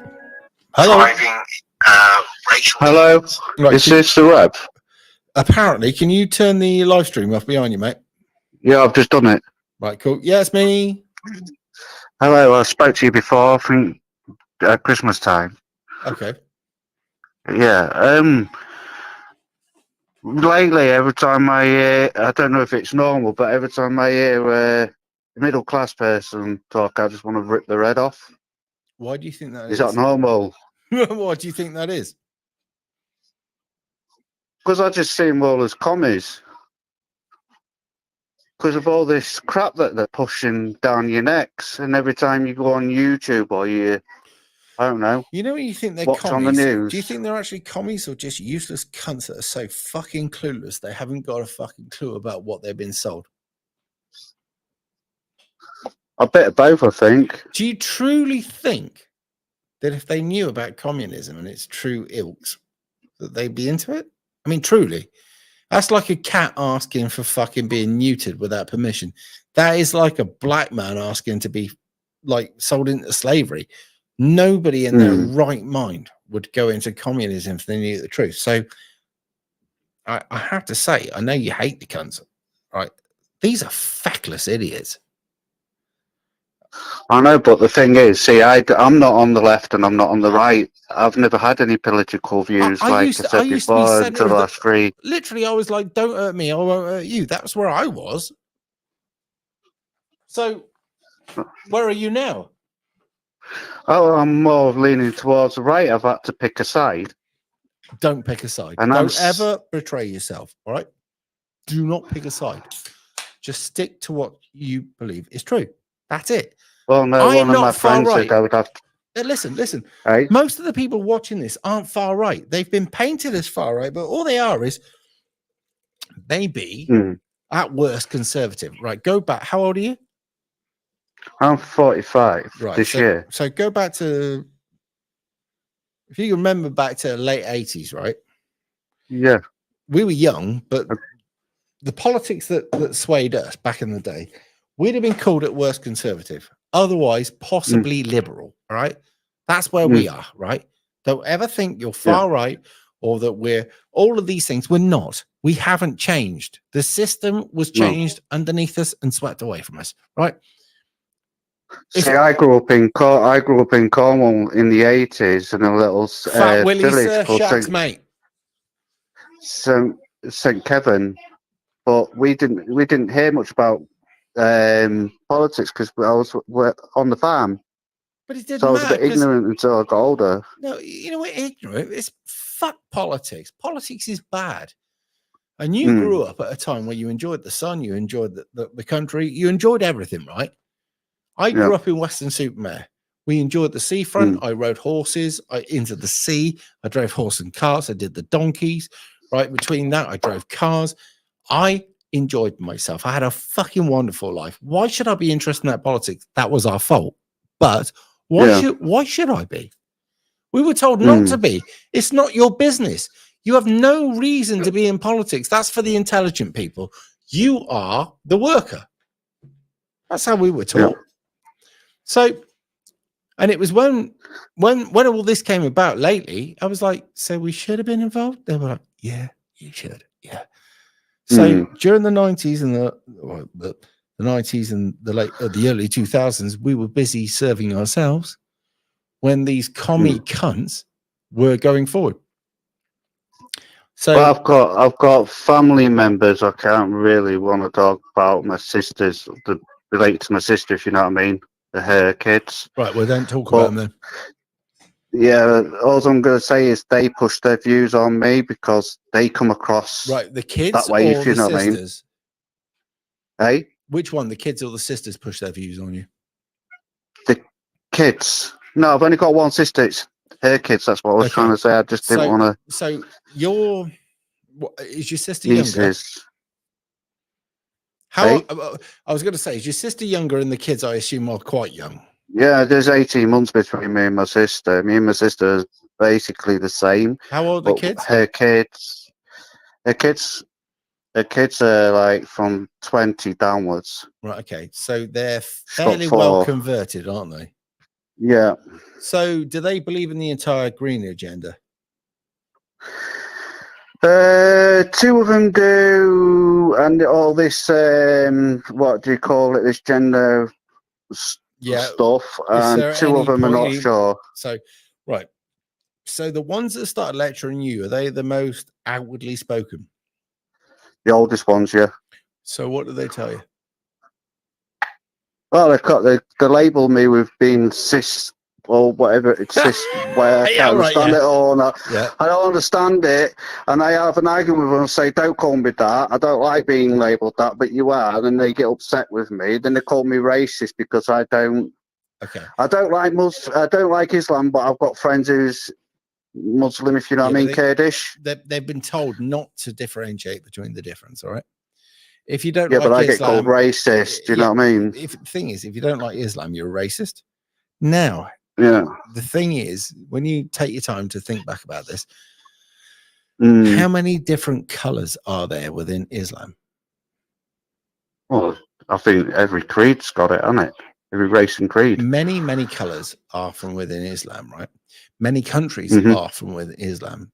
So to be racist, I would be against the Africans, or I'd be against the Turkish, or I'd be against the Indians, right? The very fact that I'm against an ideology doesn't make me racist. Yeah. But it's just like my friend that I have an argument with him. He's mixed race.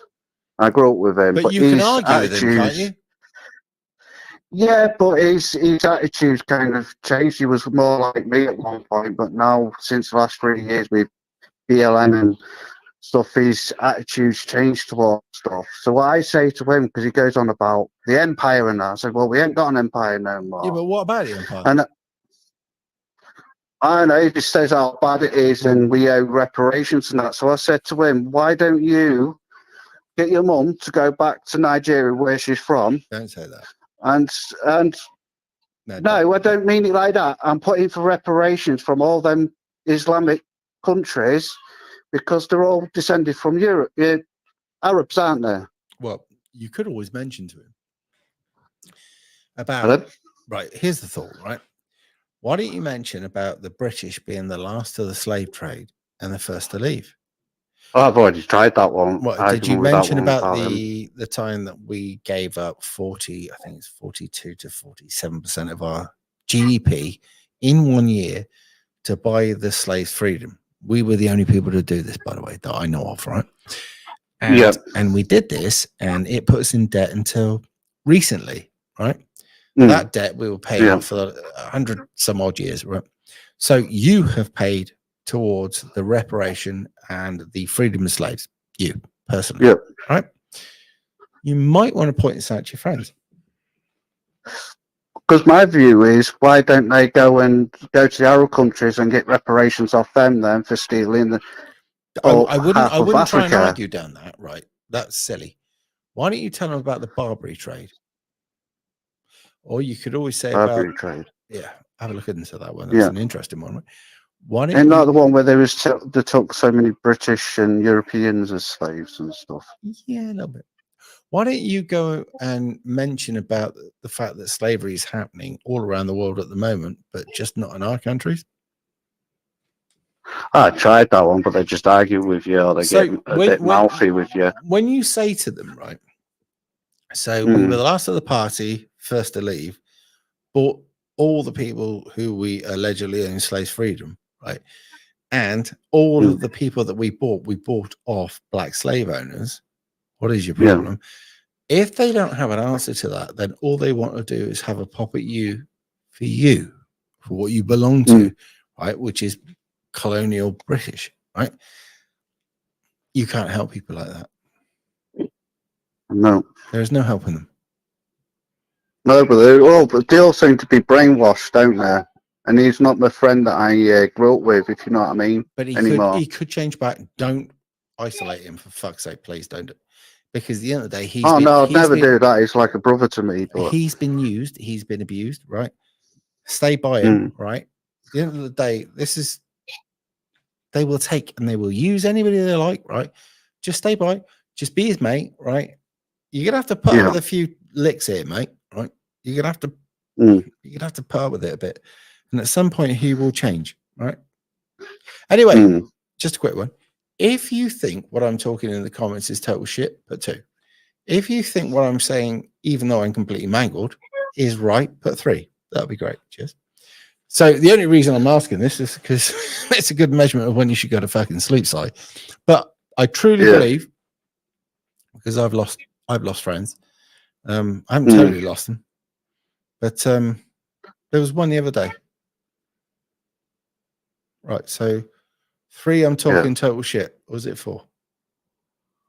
I can't remember now. Can somebody remember? I've just got a thing about I hate the middle class and I hate the upper class, and every time I hear one, I just want to rip their head off because of what they put us through, and you know that stuff that they're saying it was our fault and everything else. I'm not going to mention it, but you know what I mean. I guess. I'm guessing 3 was good, by the way. Can somebody say 3 was good? Because I can't remember now because I've just been talking to women out of the bit. I'm at that stage where I was in a. I don't know if you've done this, right? Are you on Facebook? Me, yeah. Right. I was a guy I hadn't seen since I was a kid, and that was when I was a bit of a. I could throw fists around a bit, and he would he would use me for situations or whatever. Anyway. He's a lefty, and he married an Asian woman, right? And that was Chinese type of looking, but I don't think she was Chinese, which I was fine with. No worries. You know, if it makes you happy and you're happy with her, that's all that matters, personally to me, right? Yeah. Went into this Thai center, right? I'm sat down and I'm doing me, and he just sat opposite and just launched himself away. And I went, you could have said hello at any time you wanted. And I kept looking over and I kept looking over. And I realized he didn't want to look at me. He was trying to not look at me. And yet, Facebook friend. And I was like, why would you do that? Why would you be friends with somebody on Facebook when you wouldn't speak to them in person? And this is something that's endemic with Facebook. Actually, I should show you something about Facebook. Have you got 2 minutes? Yeah. Right. Let's do this. Do you believe Facebook's full of pedophilia? Yes. Yeah. We're on the same page. I think the person who owns it is as well. Right. Well, if we ask the woman that helps me out with this, I should find 1 second. Using video ideas. The NHS have come up with some stickers about the things we should have, like how not to cut your fucking head off and stuff. Right. That's Instagram all 2 seconds. I'm going to try and share this. You're not going to believe this, by the way. You'll be able to hear it through your headphones, I hope. All right. Yep. Bear with. Right. Can you lot see that screen? Press 1 if you can. And if you can, I'm going to play it. also displayed the following warning screen. Can you hear this? to individuals who were searching for child abuse material. Don't say anything yet. These results may contain images of child sexual abuse. And then you gave users two choices. Get resources or see results anyway. Work that out. Mr. Zuckerberg, what the hell were you thinking? It gets worse. All right, Senator. The basic science behind that. Right, I'm going to pause this for a that second because I don't want to defend this cunt and I hate him deeply. What I'm going to say is that there are certain protocols that the computer goes through to deal with stuff. And I got a feeling I watched that I got a feeling on YouTube. This is his argument, but it's no argument. So I'll go play the rest and you decide what you think.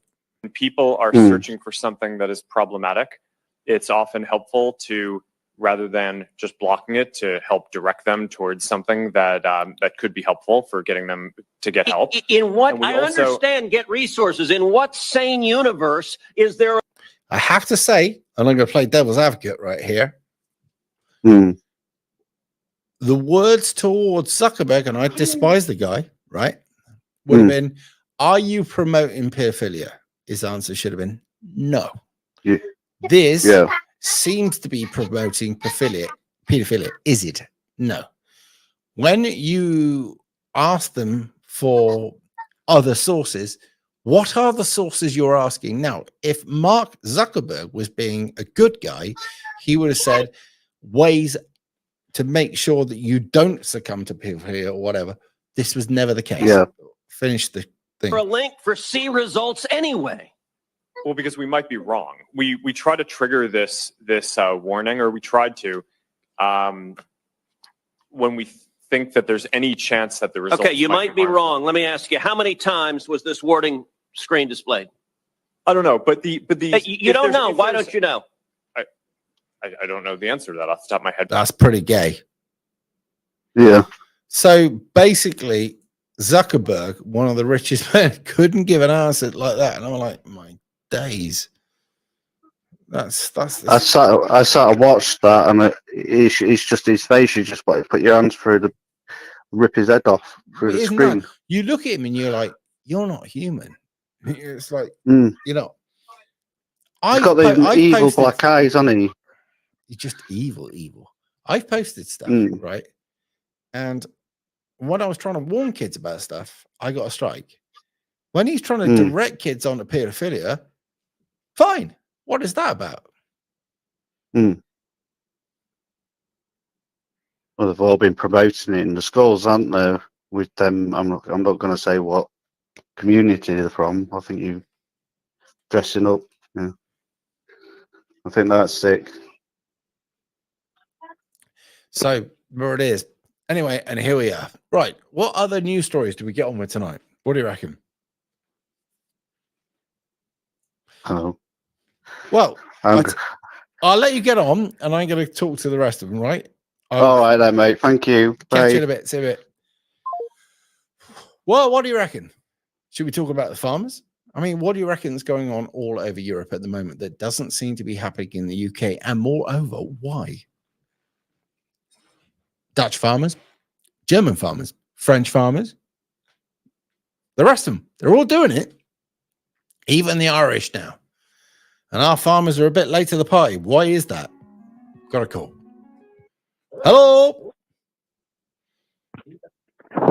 Hello, Simon. Hello. How you doing? I'm not doing too bad, mate. You just got on about the subject that I was going to call up about. What was that? Farmers? Yeah. Well, do tell me all. Right. I've been watching some of the farming programs on YouTube because I've had connections with farming. I've never been a farmer myself, but I've been a nurseryman. Okay. If you know what that is. Horticultural. Yeah. Yeah. Yeah. Basically, And, you plant the things that become something. Yeah. And what YouTube decided to show me one about this American farmer. He'd just come back from vacation, and he'd got a cow that was running loose and one thing or other. and he'd had a letter from the UN, for his cow run. telling them that they've got to stop farming, basically. Hang on a second. Right, let's start again. Right. Your friend lives where? No, this is on YouTube. I'm going to see if I can find it in the history, and I'll post it in the comments. But your friend on YouTube had a message from. No, it wasn't my friend. It was YouTube had shown me the video of this farmer, and he'd come back from vacation. Right. Let's move on from that. Right. Why do you reckon that the farmers over in Europe are kicking off? They're kicking off for a number of reasons all over Europe, but it's happening in the UK as well. They're trying to cut farming out, to be honest with you, because once they've got control of the farmers, they've got control of the food. Correct. And once they've got control of the food and the banking system, they've got control of us. Exactly that. Right. So we're on the same page. Yeah. So what are the reasons that the farmers are striking? Right. Because you can't just say that the system is trying to strike out all of our farms so we make you starve. So there has to be something that these farmers are going forward with and saying, this is the problem. Do you see what I mean?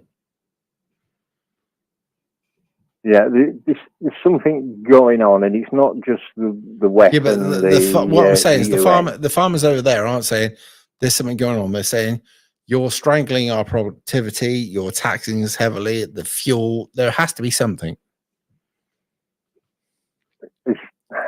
I'm trying to work it out.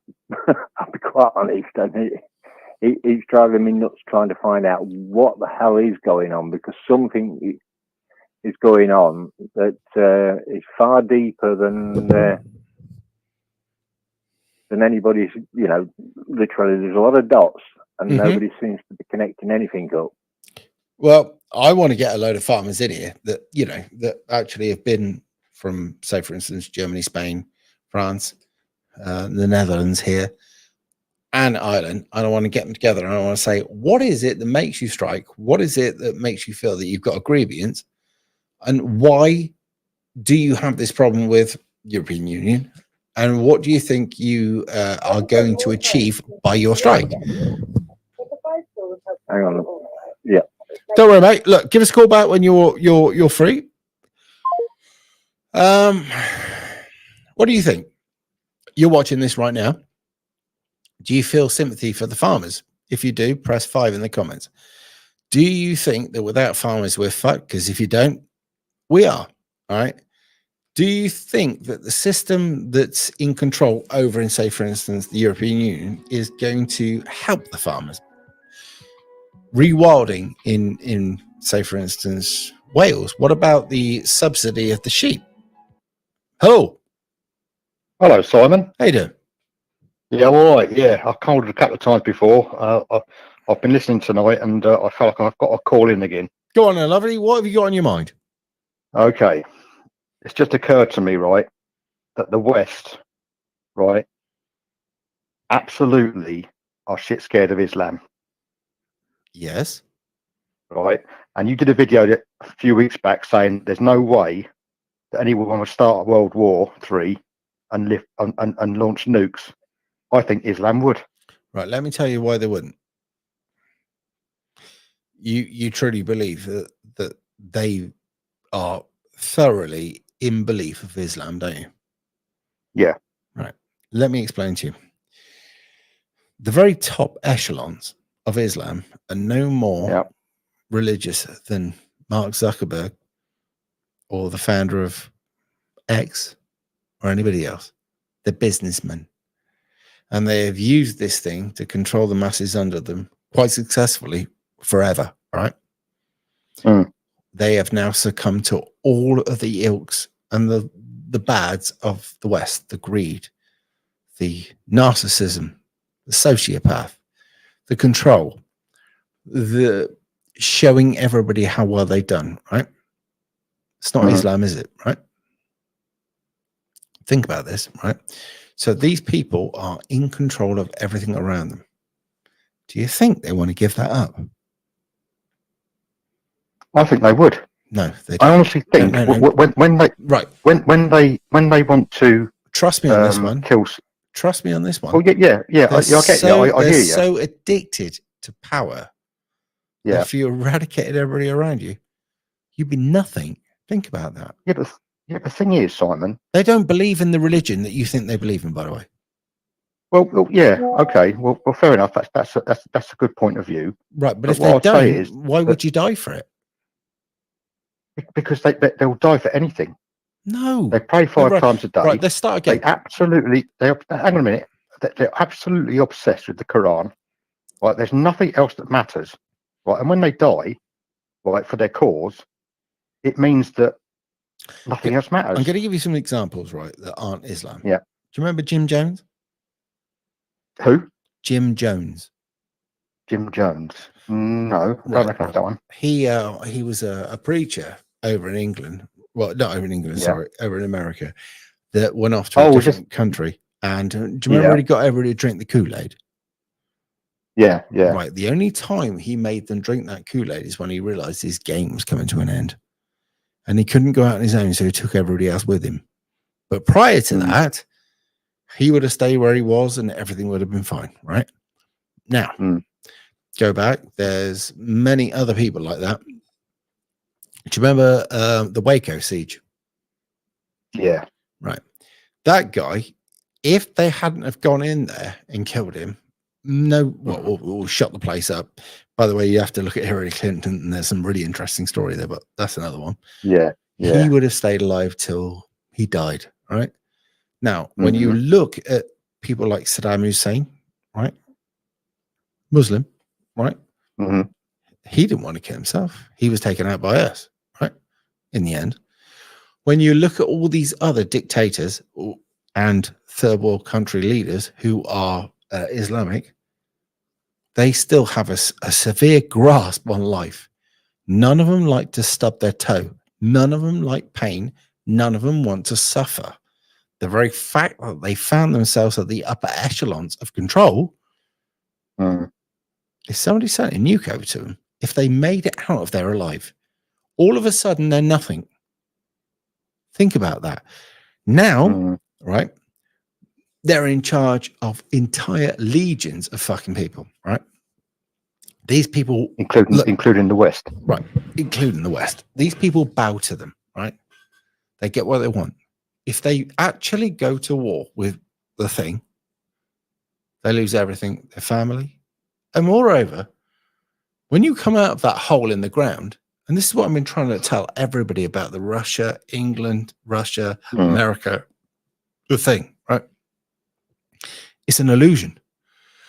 Russia won't ever push the button. We won't ever push the button. The Americans won't ever push the button, but it's a massive, massive economy driving fear up between all of us, right? Oh, you're going to have war. We need to build bunkers. We need to get intercontinental ballistic missiles. We need to ramp up our SOSUS or submarines. We need more of those, or whatever it is. This is a great way of making us spend a lot of money, but at the end of the day, that's all it is. These people will never launch at each other, and they don't want to. Don't forget, they might lose a few inches and gain a few inches. But they'll always be multi-millionaires. Every now and again, one of them will fail, but most of them understand that you play the game, right? So look at the first Gulf War. Just been looking into that myself, right? And Saddam Hussein was saying we're in debt to these people, we're in debt to those people, and these people aren't listening. We'll go. And it didn't work out well. But if you left it there, the second Gulf War, he didn't have to go and do that, right? But we've got the Americans who are bad, right? We are bad. That's our government, by the way, not the American people. So, and we've gone around the world, and we've done all sorts of stuff to dictate people who are going to change maybe the coin they trained in. They changed the way they were going to sell their oil, gold, whatever. All right. And we had to change all that. Right. At the moment, you're falling for the same thing that our ancestors fell for, that Russia is the bad people, right? And don't forget, Russia's making money out of this as well, because Russia is saying the West want to kill you. I don't believe Russia's. I don't believe that at all. I think Russia's right. So do I we. don't think the Right. way. The average Yeah. normal person does, right? But in the old days, what we did is we said that the Kremlin was terrible, right? And the West was the best, right? Now, the Kremlin said the West want to ruin your way of life and they're mean and horrible. And the Russians believe this. What the Russians managed to do was extort enough money out of its people that it went without grain and all sorts back in the day, right?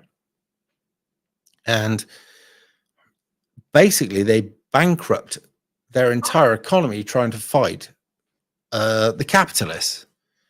And the capitalists had their Cold War against the commies, and we bankrupt ourselves.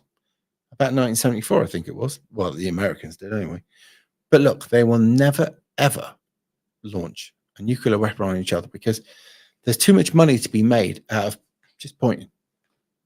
But why is the West so appeasing? Why is it that every conversation that happens with about Islam, with everything they do that's wrong and doesn't fit in with the West, everybody feels like they've got to appease them by saying, "But I don't want to offend anybody. I'm not racist."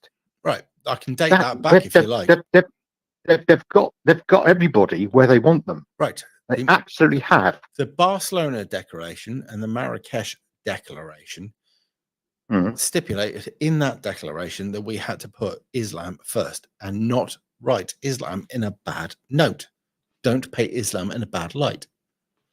And they signed it. Why did they sign it? Because they were going to get cheap oil from the Middle East. So at the time they did it. Since then, the thought is that you understand a bit of fiat currency, don't you? Yeah. Right. So it has to collapse, right? It's about to crash. So they have to find a way of making it collapse. Well, how do you exactly do that? It's not easy, is it?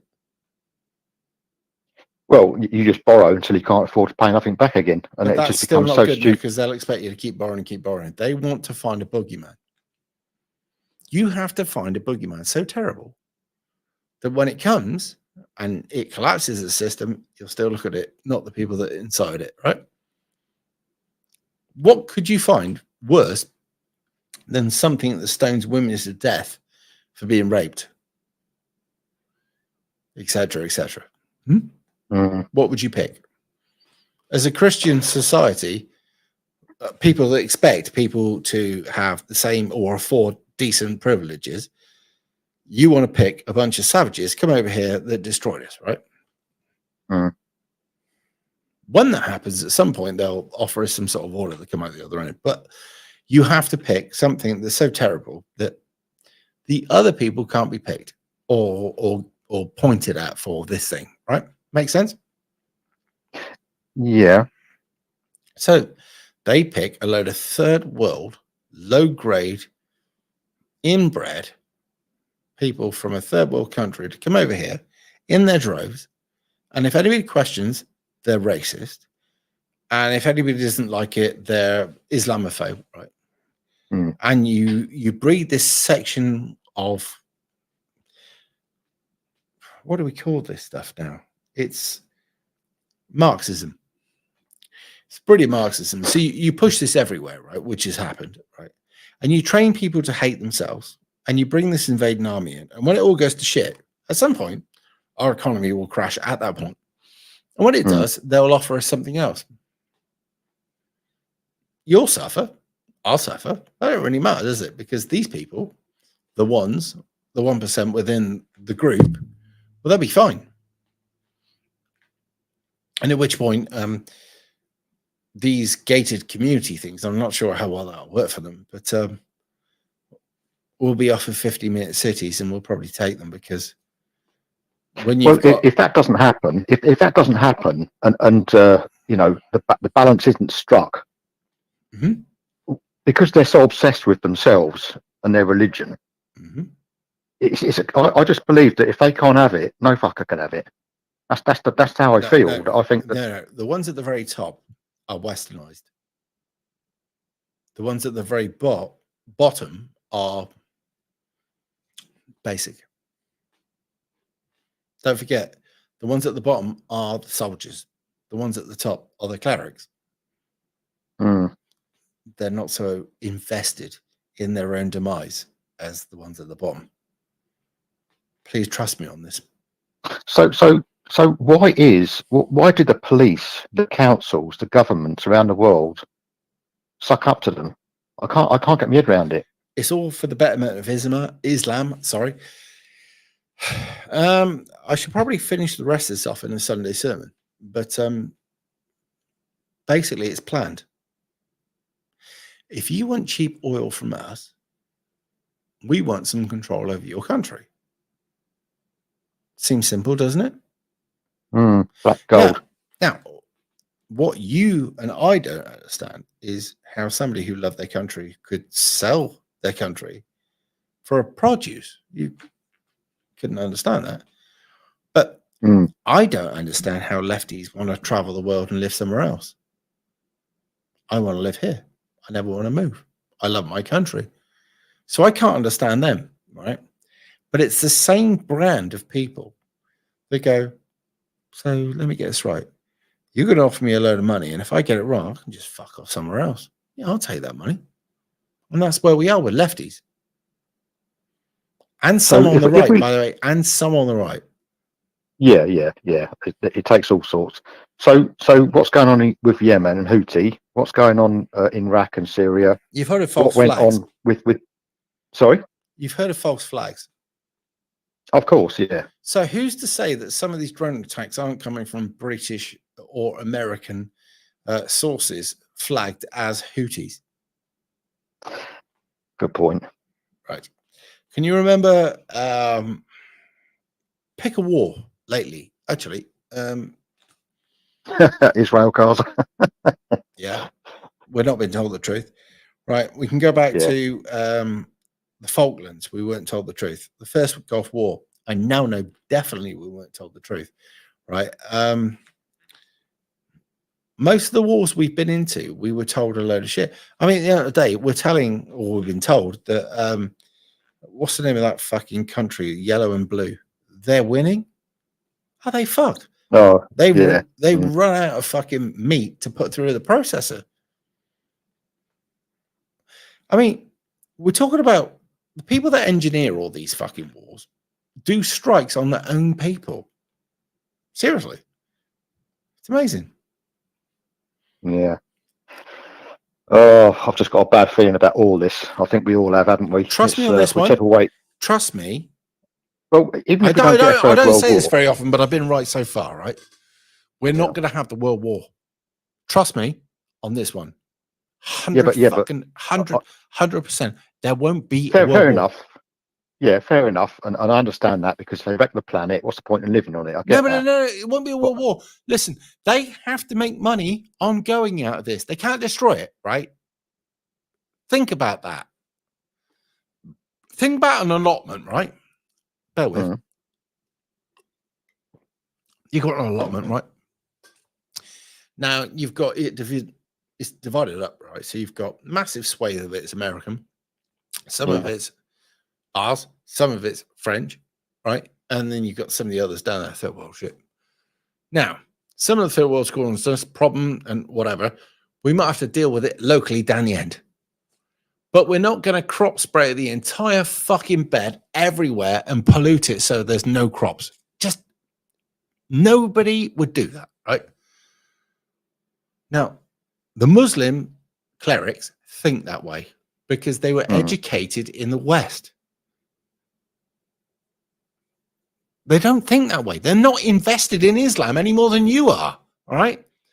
They use Islam to control the people underneath it. Please don't believe this is never going to happen, right? Putin, he is never going to press a button, nor are any of the people within the British government or the American government. It is never going to happen. Trust me on this one. I spent the last 15 years soaking up the Cold War and how it worked, how it started, how it played out, and what people thought. And now, knowing what they thought, they haven't changed. This thing doesn't change. It's about money. It doesn't change.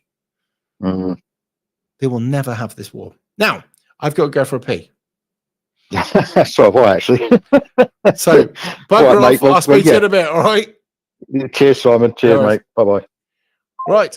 I am going to go for a pee. 2 seconds.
Hello.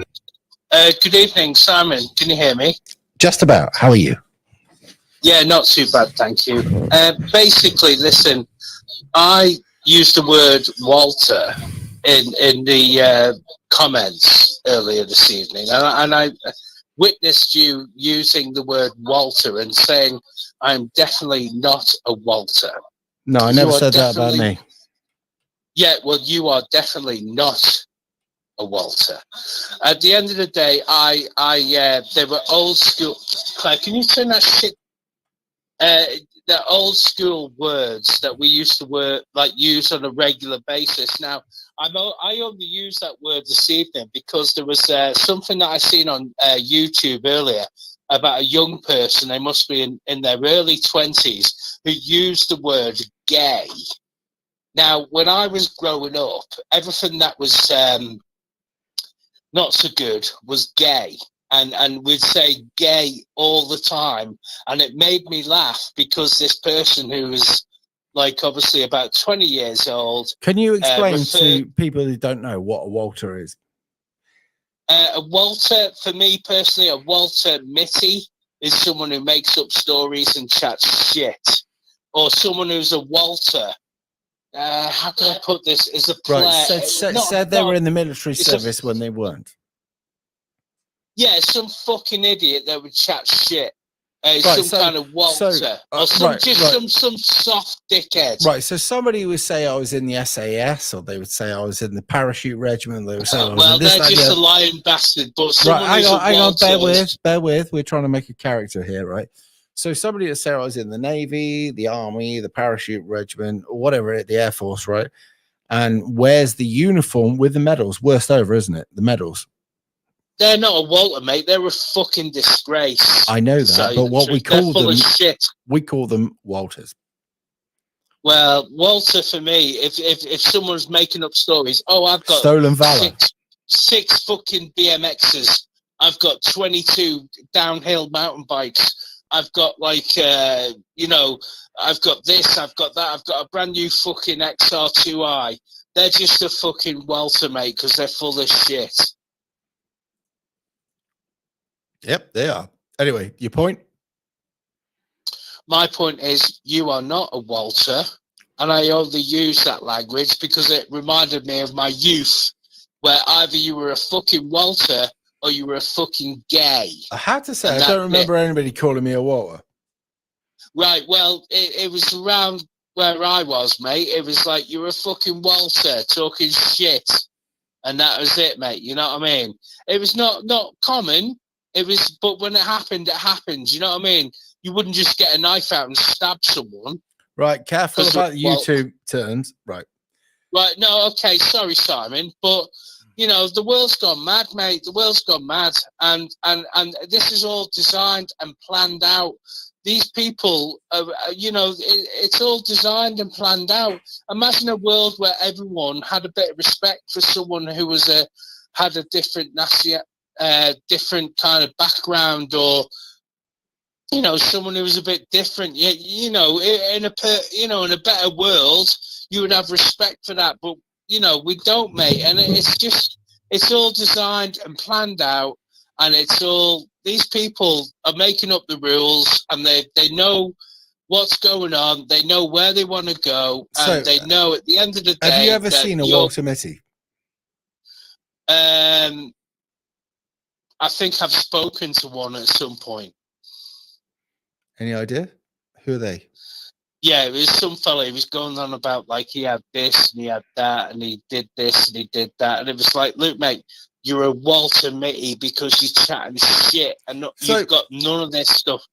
Just out of interest, for me to be a Walter Mitty, what would I need to be? Someone who's just generally chatting shit that doesn't exist. Hmm. But I did say to you earlier, you are not a Walter Mitty.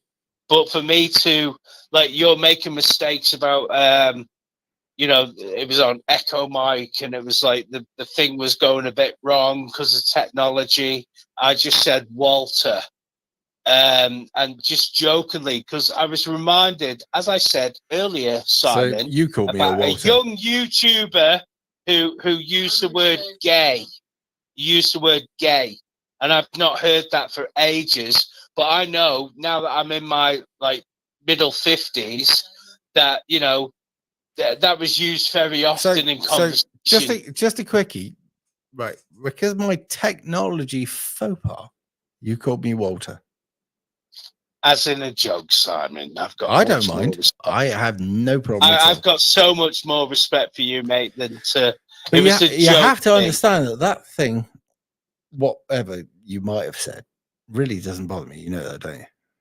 I know that, mate. That's why I'm mentioning it, mate. If it, you know, that's why I mention it. I will say this. I challenge you to come here and I'll give you all the training you need to try and work this lot out. And I'll give you 2 pints after I've trained you. I dare you.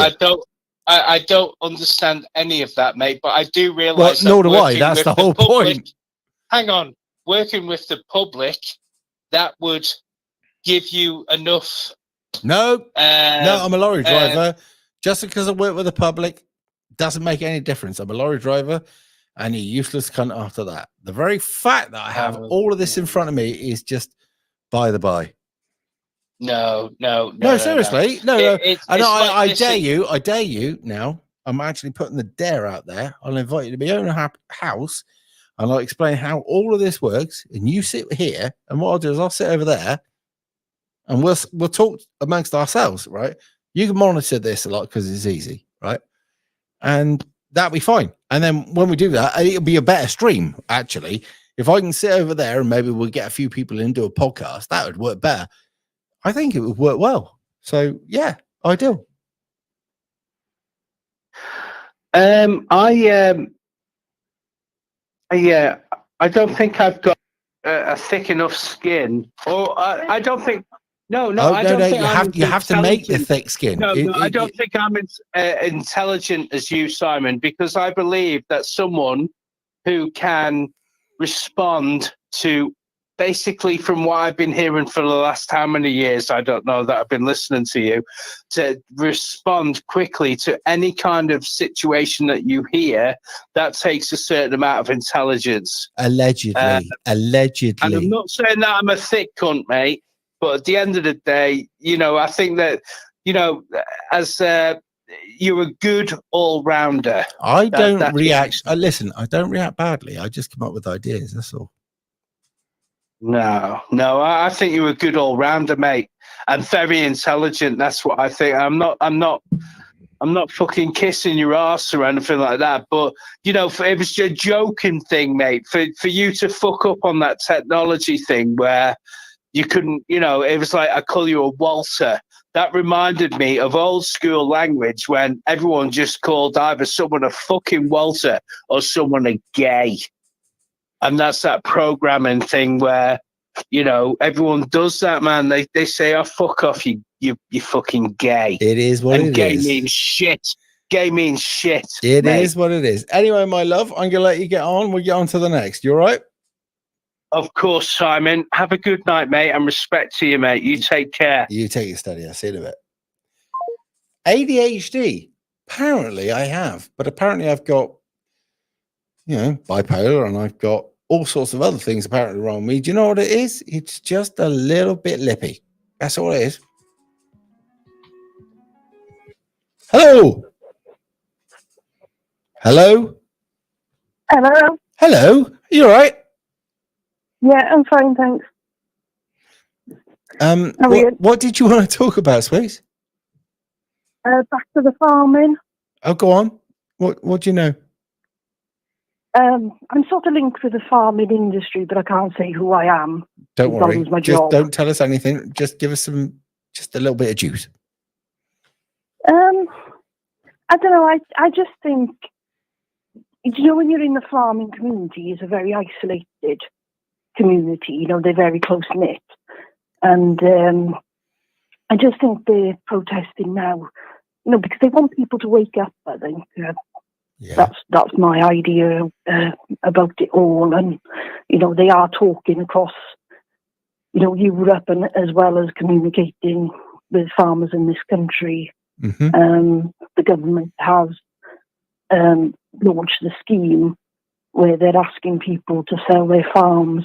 But do you remember the government, rewilding they did government. for Wales? And do you remember when they used to give all money to the sheep farmers and stuff like this? And do you know what it seemed like to me? They were trying to weaken the farmers in one hand before they fucked them up in the other hand. Does that make any sense?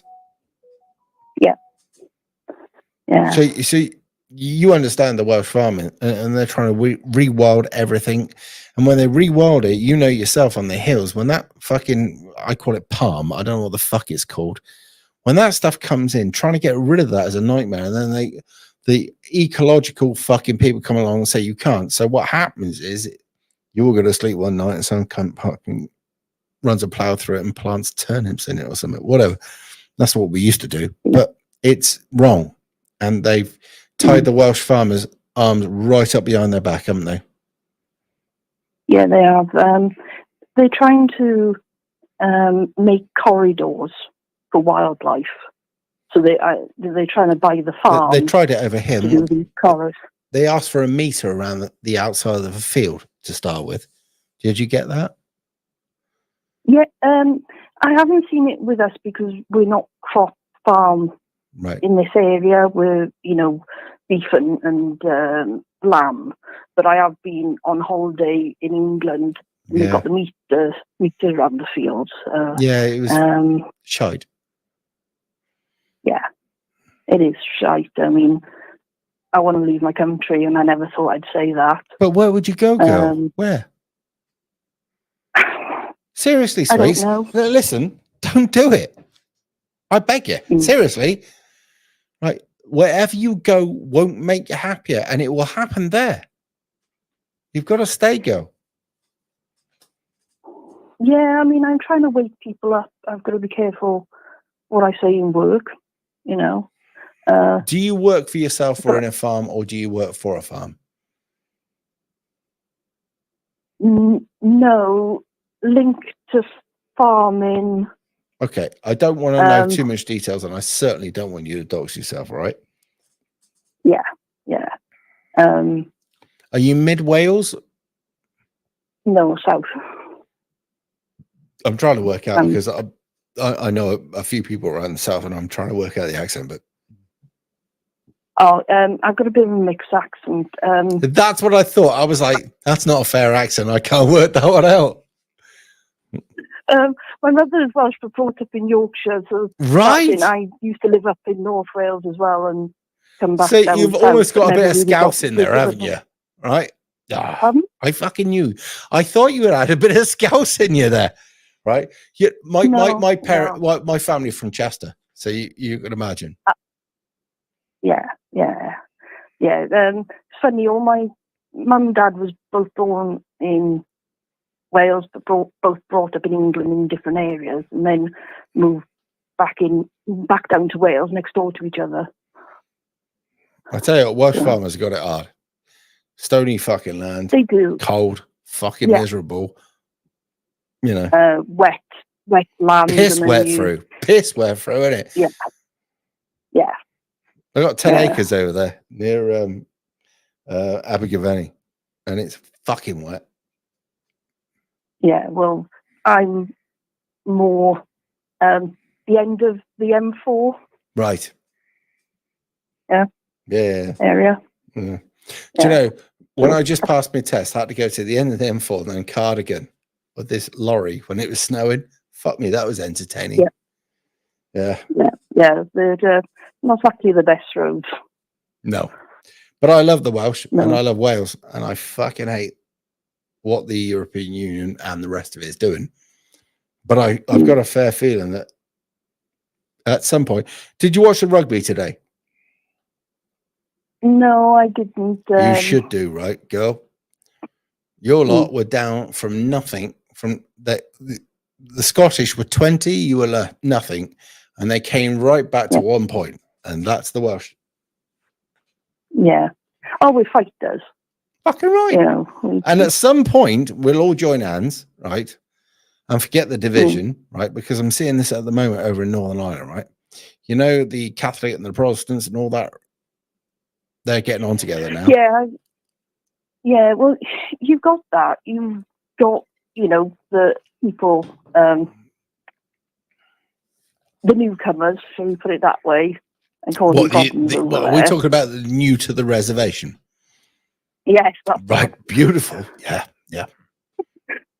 You know, because it's not just happening here; it's happening there, isn't it? Oh yeah. Well, I can. Do you know the hotels that didn't have the newcomers in? Well, thanks to the likes of Base Welshman and other likely YouTubers. Yeah. That's my hometown. Beautiful. So lovely area of Wales. You know, and I mean, I went. You know, I live a couple of miles away from now, but I went to my hometown, and it just doesn't feel like my town anymore. So, can I ask, what age are you? 43. And this doesn't feel like the Wales you lived in when you were 23? No. It's dirty, it's depressing, it's run down. I'll be honest. You know, some of that run down they will blame on Thatcher, etc. But do you know what I say? If Thatcher did this, how is it you got Polish and Romanian working in those meatpacking factories? Now, there's a different argument to that, right? Is these cunts had come over here and worked for chicken seed, correct? Whereas Welsh people knew what they were worth. Yeah. Now, if they'd have come out and said that, I am worth 8, 9, 10, 12 pound an hour, rather than saying, I wouldn't do that. You know, it's all about how you present yourself. But you've got the BFL. You're not BFLers, don't you? I do, yeah. And there are them out there that believe in it, and you're like, no, this is not your entire right to be fucking signed off for the rest of your life. And we need to deal with that. And we've got our own fair share over here. This is not fucking systematic in Wales. Fuck me, they haven't got an excuse over here, sweets. They're just lazy. No, they're lazy here, though. I mean, you know, my family are ex-miners. My father could see, you know, it going down the drain in the 70s, got out, retrained, worked every day of his life. My uncles as well, you know, they were all down the mines and they got other jobs after mining. But I know. So they were out for work, not a culture or a cult. I mean. No, but I grew up my parents bought their council house, and I used to walk around in the 80s, 90s, and every house that had a new car or 3-year-old car were people on invalidity, and all the ones that were working all had old cars. Yeah. Yeah. Same over here. And that didn't sit well with me, to the point where my father and I was working, and we had less money. My mother was a housewife, but with my father and I both working full-time jobs, we had less money coming into our house than the next door neighbours that had 2 lots of invalidity, and they had 2 lots of caring allowance, because one said they couldn't. And now they're rich. They were dyslexic. Well, no, they're both dead, but they had a hell of a good life.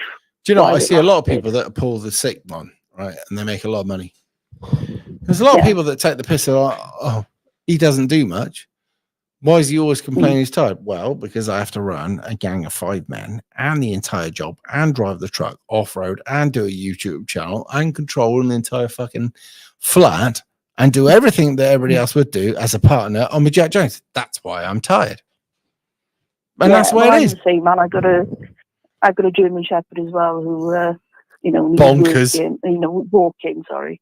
Yeah, it's hard, I've been divorced for the last 7 years, and it's not always nice being on your own.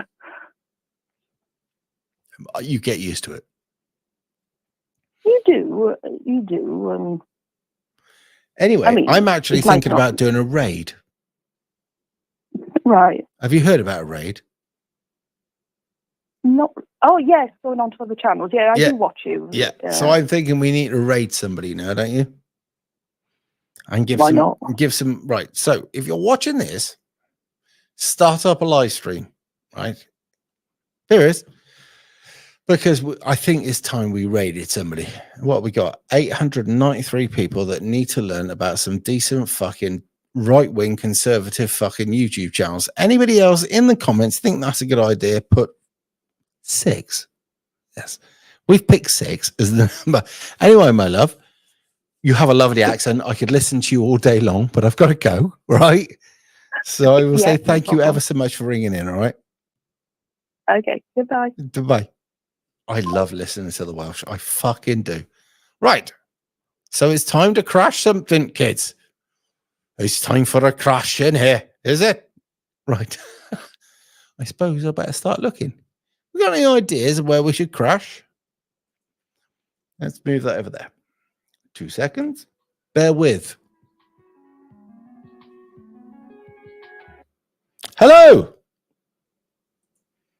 Hello. Why is that not answering? Hello. Hello. How are you? Not too bad. I thought I'd answered you, but I didn't, and now I've answered you. How are you? Yeah, not bad. Right, I just wanted to find out. Sorry, I've got a tickly cough. Just want to find out what you thought about this bloke that's obviously he done an assassin attack in London, and has fled and has so far not been found. Just wanted to get your opinion on what you talking about the acid attack, or yeah, in London. Obviously, I know it's an outbound case, but obviously, I just wondered what you thought about it. Like, do you know what I hope? I mean, personally, for me, I think he's supposed to be hung, but right. Well, we got to watch what we say here because of the terms of service of YouTube. So, what I actually hope is that, unfortunately, nature takes its course. Is that good enough? Yeah, so you're pretty much the same as me. Yeah, that's where we are, but we can't say anything more than that. Yeah. Also, obviously, I can't go into too much detail because obviously it's no game case. Again, however, how do you feel about people that, again, I've got one more word politically correct here, that touch children and do things with children? Again, I've got one more politically correct because it's a snapback case. Do you think they should be hung up and drawn quartered and never being seen again? No, it's too quick. Because, again, my father has been up for this, and it looks like he's going to get away with this. But for me, I believe that this person should be hung up, dry quartered, and, well, basically hung in front of a... Right. Are you willing to hear what I've got to say? Go for it. Right. Hang, drawn, and quarter is too quick for a person who does these things. All right. Okay. Are we agreed? Yep. There should be a lot more thought about punishment. Bear with me on this one. Now, capital or corporate or whatever they call it, punishment will end up being used against the citizens of its own country when they fit the evidence up to get rid of people like Tommy Robinson and all the other people that tell the truth, right? Yeah. So we can't talk it, right? Now, in the old days, if we'd have got hold of somebody who had done something terrible, we'd have gone through a list of terrible things and they would have had that done to him, right? Yeah. What I do believe is that when the evidence is irrefutable, I don't want to kill them. And I mean this. Okay. What I want them to do is go through a system of breaking rocks. Remember the old days? The quarries? Yeah. Where they used to send them, right? Yeah, bear with me now. Right? Yeah. So we're going to send them down. And every time they try and commit suicide, you pick them up, you make them back, and you force them back down that quarry. Yeah. Every suicide attempt will be stopped. You won't kill yourselves. We will make you suffer until you just die of natural causes. Does that sound better to you? Yeah. No, it does. It does. It does. And that, by the way, that is called being human. Yeah. Because again, like my friends may say, my friends say to me, they go, "You're cruel. You're evil. You're." Sorry, your mate said this about you, right? How? How the fuck are you evil? And I say to my friends, I'm like, you think what? Where does your mate live? Pardon? Where does your mate live and where does he work? Well, no, I don't want details. I don't want the address. I just want a rough area. I live in Portsmouth. Obviously, I know Pompey. Very well. So my entire family were brought up in Pompey, right? So you know Weacock. Yeah. All right. You know Weacock Farm. Not Weacock Farm is very well known for dealing with their own shit. Yeah. Wasn't that the one they did the documentary about? Exactly. They deal with their own stuff in their own way. They're very much, they will deal with it their own way. They won't deal with the police, they'll deal with it their way. Yeah, my mate was in Havant, sort of wiggly area. So we used to ride on the BMX over there. We got very well. Yeah, so we used to ride the bike over, across the tennis courts and into it. Yeah, exactly. So you're through Jubilee Park. Yeah, exactly that. So you know, I know. Jubilee Park. I lived in Rowlands. Remember? Well, I can't remember his last name. Gary passed away a long time ago. The pub was called the Woodpecker Pub.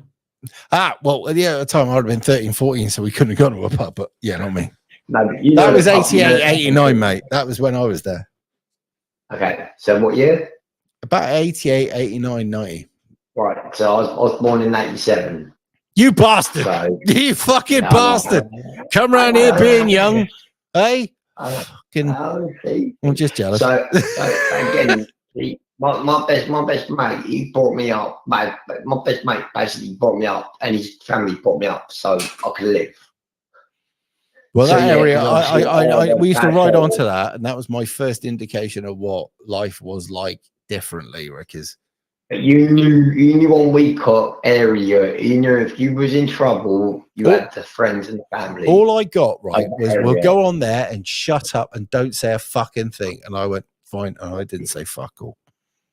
Weacock was very, as you know, Weacock was very much you're safe if you're friends. Mm. Well, and you know I'm not talking bullshit. You know, I was there. If you're friends, you're safe. If you're an enemy, you're dead. It was a rough it was a rough place. And do you know what? When you were invited into a house, it was like a little palace. You're welcome into the royal family sort of thing. You're welcome into the royal family. It was. And people that don't know this, you are literally it's like coming from Liverpool to Manchester. Do you know what I mean? You're welcomed in. If you're welcomed in, you're welcomed in with open arms. Like, it's rare. Well, the thing is, my cousin was from the posh end, right? and he was never from posh. Waterloo, He then. wasn't posh. He was from like Wigley, right? But he All wasn't. right, God, He wasn't God, posh. he right? was there was three. Right, and he was just literally this side of the road was posh, that side of the road. Yeah. But yeah, Well, we went there, and that was it. To people that don't know, Weecott was very rough. Weecott was very much like, if you haven't got a pair of trainers and someone wants them, they're taking off your feet. 1992 and 93, they did a documentary about being one of the roughest estates in the UK. Yeah, that was one of the roughest. My old man, And you know, my old man was a bouncer in Southsea back in the 60s. So, yeah. Well, look, do you know the roughest pub is still in number 3 in today's society in the country? Please don't tell me it's that It's pub still I in went Portsmouth. into. It's still in Portsmouth. Number 3 is still in Portsmouth. It's the 3rd roughest pub still in Portsmouth. In 2024, it's still in Portsmouth. Right. Let me tell you, I drove into Portsmouth, right, in my Capri when I was 18. Right? And I knew nothing. And I pulled up and it looked like an old bank almost, right? And I'm sat at this bar and I'm having a drink and I'm trying to get hold of my cousin Mike. And I don't know the fucking name of it, but bear with me. Oh. It's down What Shipton was it? No, it wasn't it? Oh, I was going to say that's the roughest pub in Portsmouth. It's not corporation. It'll come to me in a minute. Anyway, right. There's Mother Shipton in Portsmouth. Right in the very centre. Still in 2024. I've made a phone call. Right, and I said, "Is Michael there?" And my uncle went, "No, he's not." He said, "Where are you?" I think it's not Copner. I'm trying to remember the fucking name. It's Copner right in Road. the fucking centre in this fucking rough ass. Southsea. No, I was in Southsea area, right? And it was literally, it was like almost like this high street, right? And I was right on this fucking corner. Anyway, I'm making this call. And he "Where are you?" And I said where I was. He went, "Get out now." I'm like, "Why?" They seem very nice, and everybody there was nice. But if you're not a dick, generally people will be all right with you. And I went in there quietly and had a pint, and he went, "Just get out now." I was like, "Oh, fine." And I was 18. I didn't know any better. And I just Commercial Road. That was where I was. Commercial Road. Oh God, that's soft now. That's soft now. Yeah, but back in 1993. Yeah, that was rough. That was rough then. But now it's like nowadays you can walk down there. To be fair, nowadays you can walk down there with a skirt on and no one will touch you. Do you know what? I was 5'5" 5'5" then, right, and 5 inches narrower than I am now. The only reason I know this is because I spoke to. Yeah, but I was a nice guy, so nobody bothered me, right? Do you remember Somerstown? Eh? Do you remember Somerstown? Nah. Do you remember Somerstown? I don't. You not from? You not okay. Somerstown used to be rough. Right. Do you remember? I used to go there on holiday, so I knew Havant, Caution, Widley. Hang on, I got a fucking number coming in. Okay. Bear with. Somerstown used to be roughest houses. So Somerstown used to be one of the roughest places in Portsmouth. Mm-hmm. So there used to be punch ups on a daily basis. Yeah, what was the name of the crew you had that used to go out on the trade? 7. Now, I worked on the railway. I worked on the railway with the head of your firm, right? Back then. Yeah, 657. Do you know what they were called 657 though? That was a train number that the time they used to leave. The first train that went from Portsmouth to London train station. Winchester. The very first train. Now. Not from Winchester to London. You're gonna love this. You're gonna love this. I worked on the railway with one of the hardest cunts going. He was a lovely guy. We got on fine, and he was a great boss. Anyway, I come down from the southwest along with somebody else who was a completely fucking lunatic, and he was called Sketchy. Right now, Sketchy originally was from Southampton. We didn't. Oh know, God! Yeah, I know. We didn't. He was Pompey. Yeah, I know. We didn't know this. All right. So I'm from. Anyone that don't know, Portsmouth and hate each other. It's the worst. Anyone that don't know, it's the fucking hate each other with passion. What are Southampton's called? Scum. Scummers. Right. Scummers. Scum. I'm tattooed it. Right. So I'm basically, tattooed scum. He's a clueless scummer, right? Now, anyway, I didn't know about this. I work on the railway. We've gone down. and I can't tell you his name, but he's fucking hard as nails. But he's Scum. a lovely guy. We're calling right? it Scum. We're calling it Scum for the fun. No, the Portsmouth guy, right? Who was in charge of the firm. Lovely guy. Legend. All he wanted to do is help people, and he helped this guy. He said, "Look, if you're struggling for someone to stay, you can stay at mine. I'm staying with the missus. Couple of weeks." Typical Bobby, man. He says, "But I need you for this weekend. Make sure you're there for the weekend." Yeah. So the scummer, which we didn't realize was the scummer, went, "Yeah, I'm there." We called him Sketchy. You can work it out for yourself.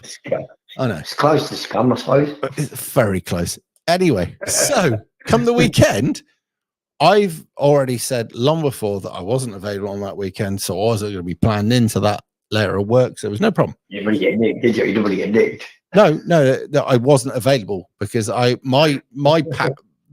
things I was trained for was going to be put over in that region, right? Yeah, that's the way it worked. They worked out. So if you're a crane controller, you get put there. If you're an E, whatever, you're over there. If you're a fucking hand signalman, you be here, right?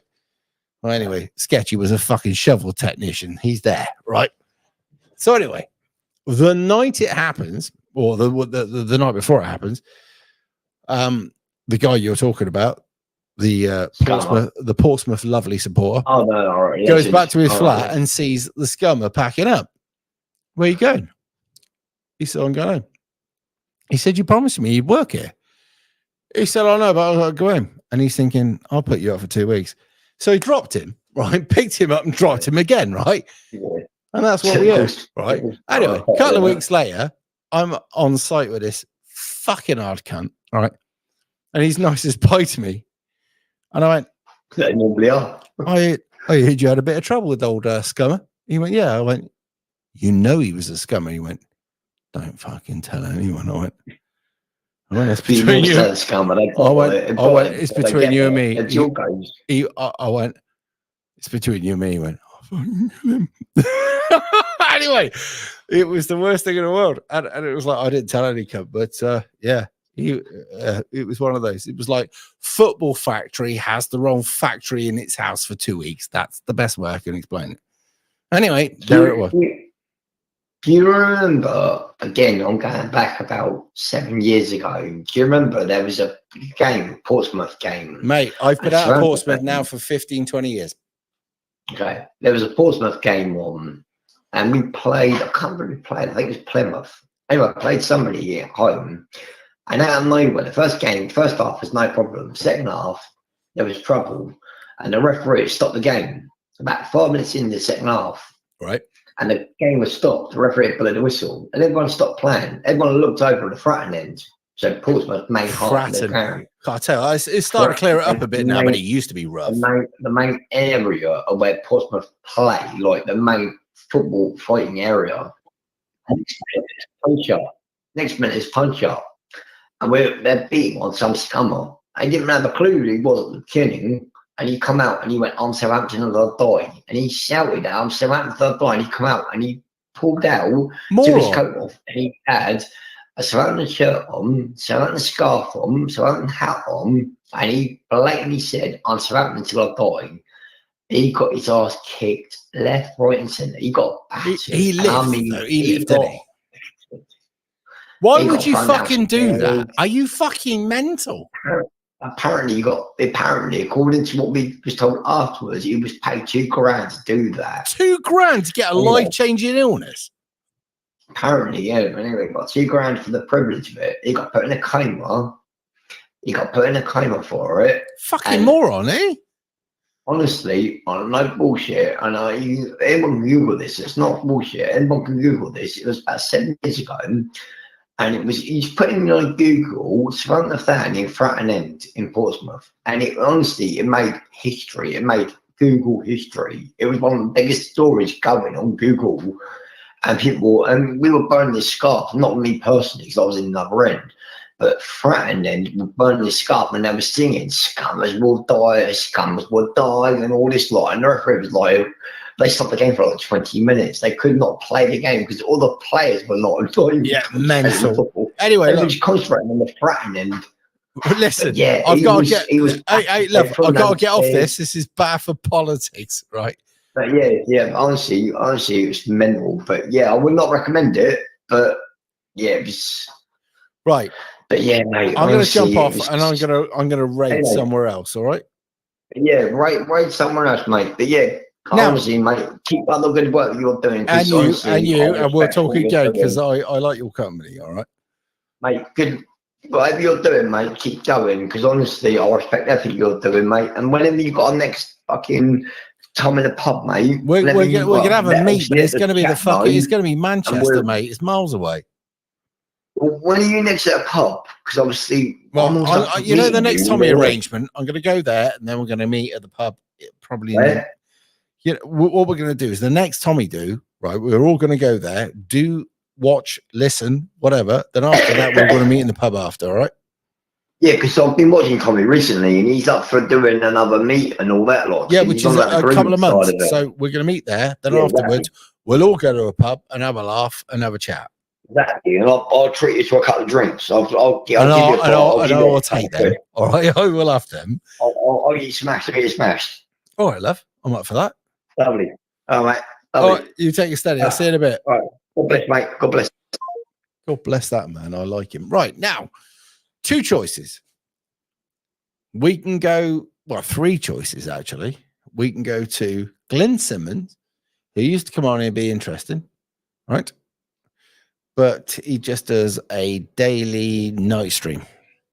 Now we can go to Chris the Brick. All you're going to get from Chris is aggravation and drama.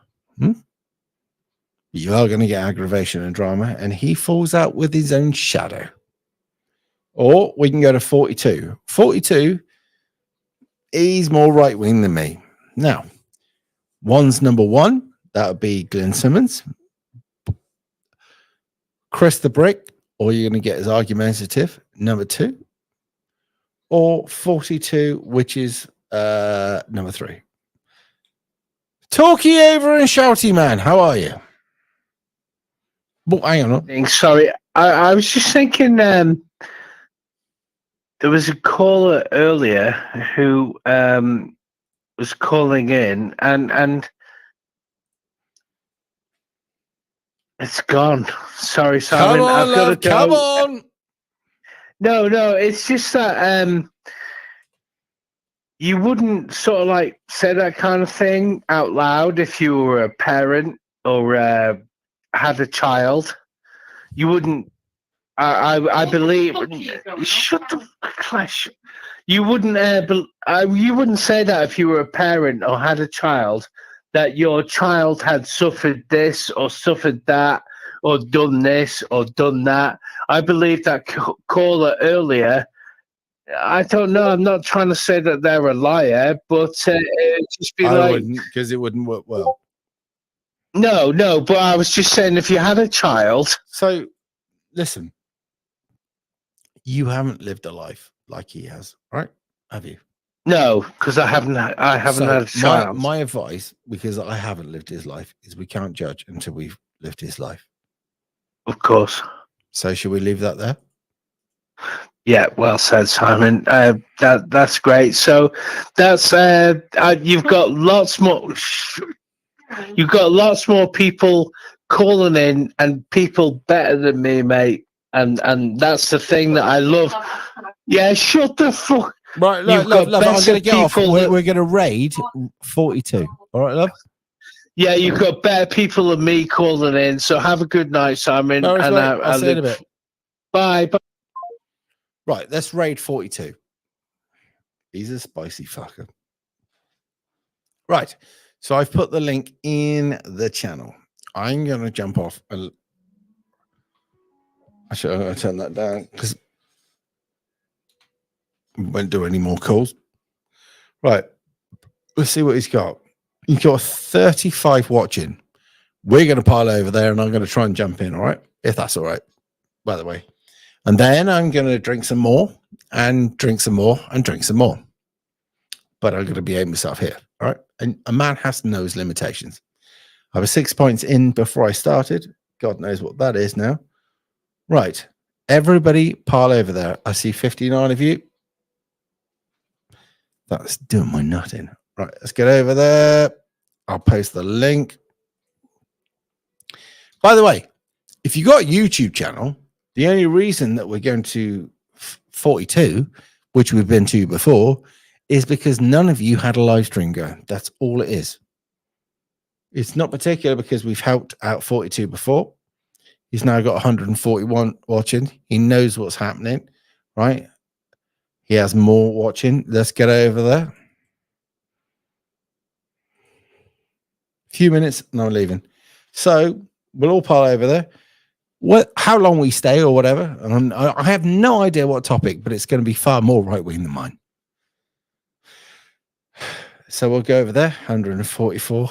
Do you know what? When he sees this cat, he has no idea because he won't be watching, right?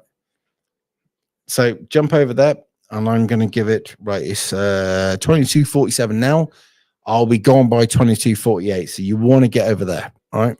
And that's where we'll be. Paste. There it is again. There's the link. Get in there. And I'm pretty sure that when he works out what's happening, he'll have me in there and we'll have a chat. And we'll find out what's going on over there. Because it's nice to take 205. Go on. Go on. Get over there.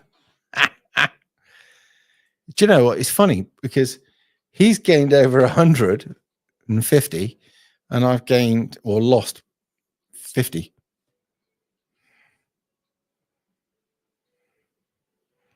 I probably should take off that banner.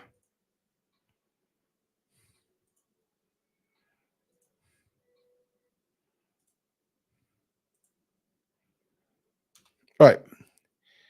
I will go over there. Remember, Rev Raid when you're in the comments. I'm going to end this very quickly. How many we got? 259. Bless him.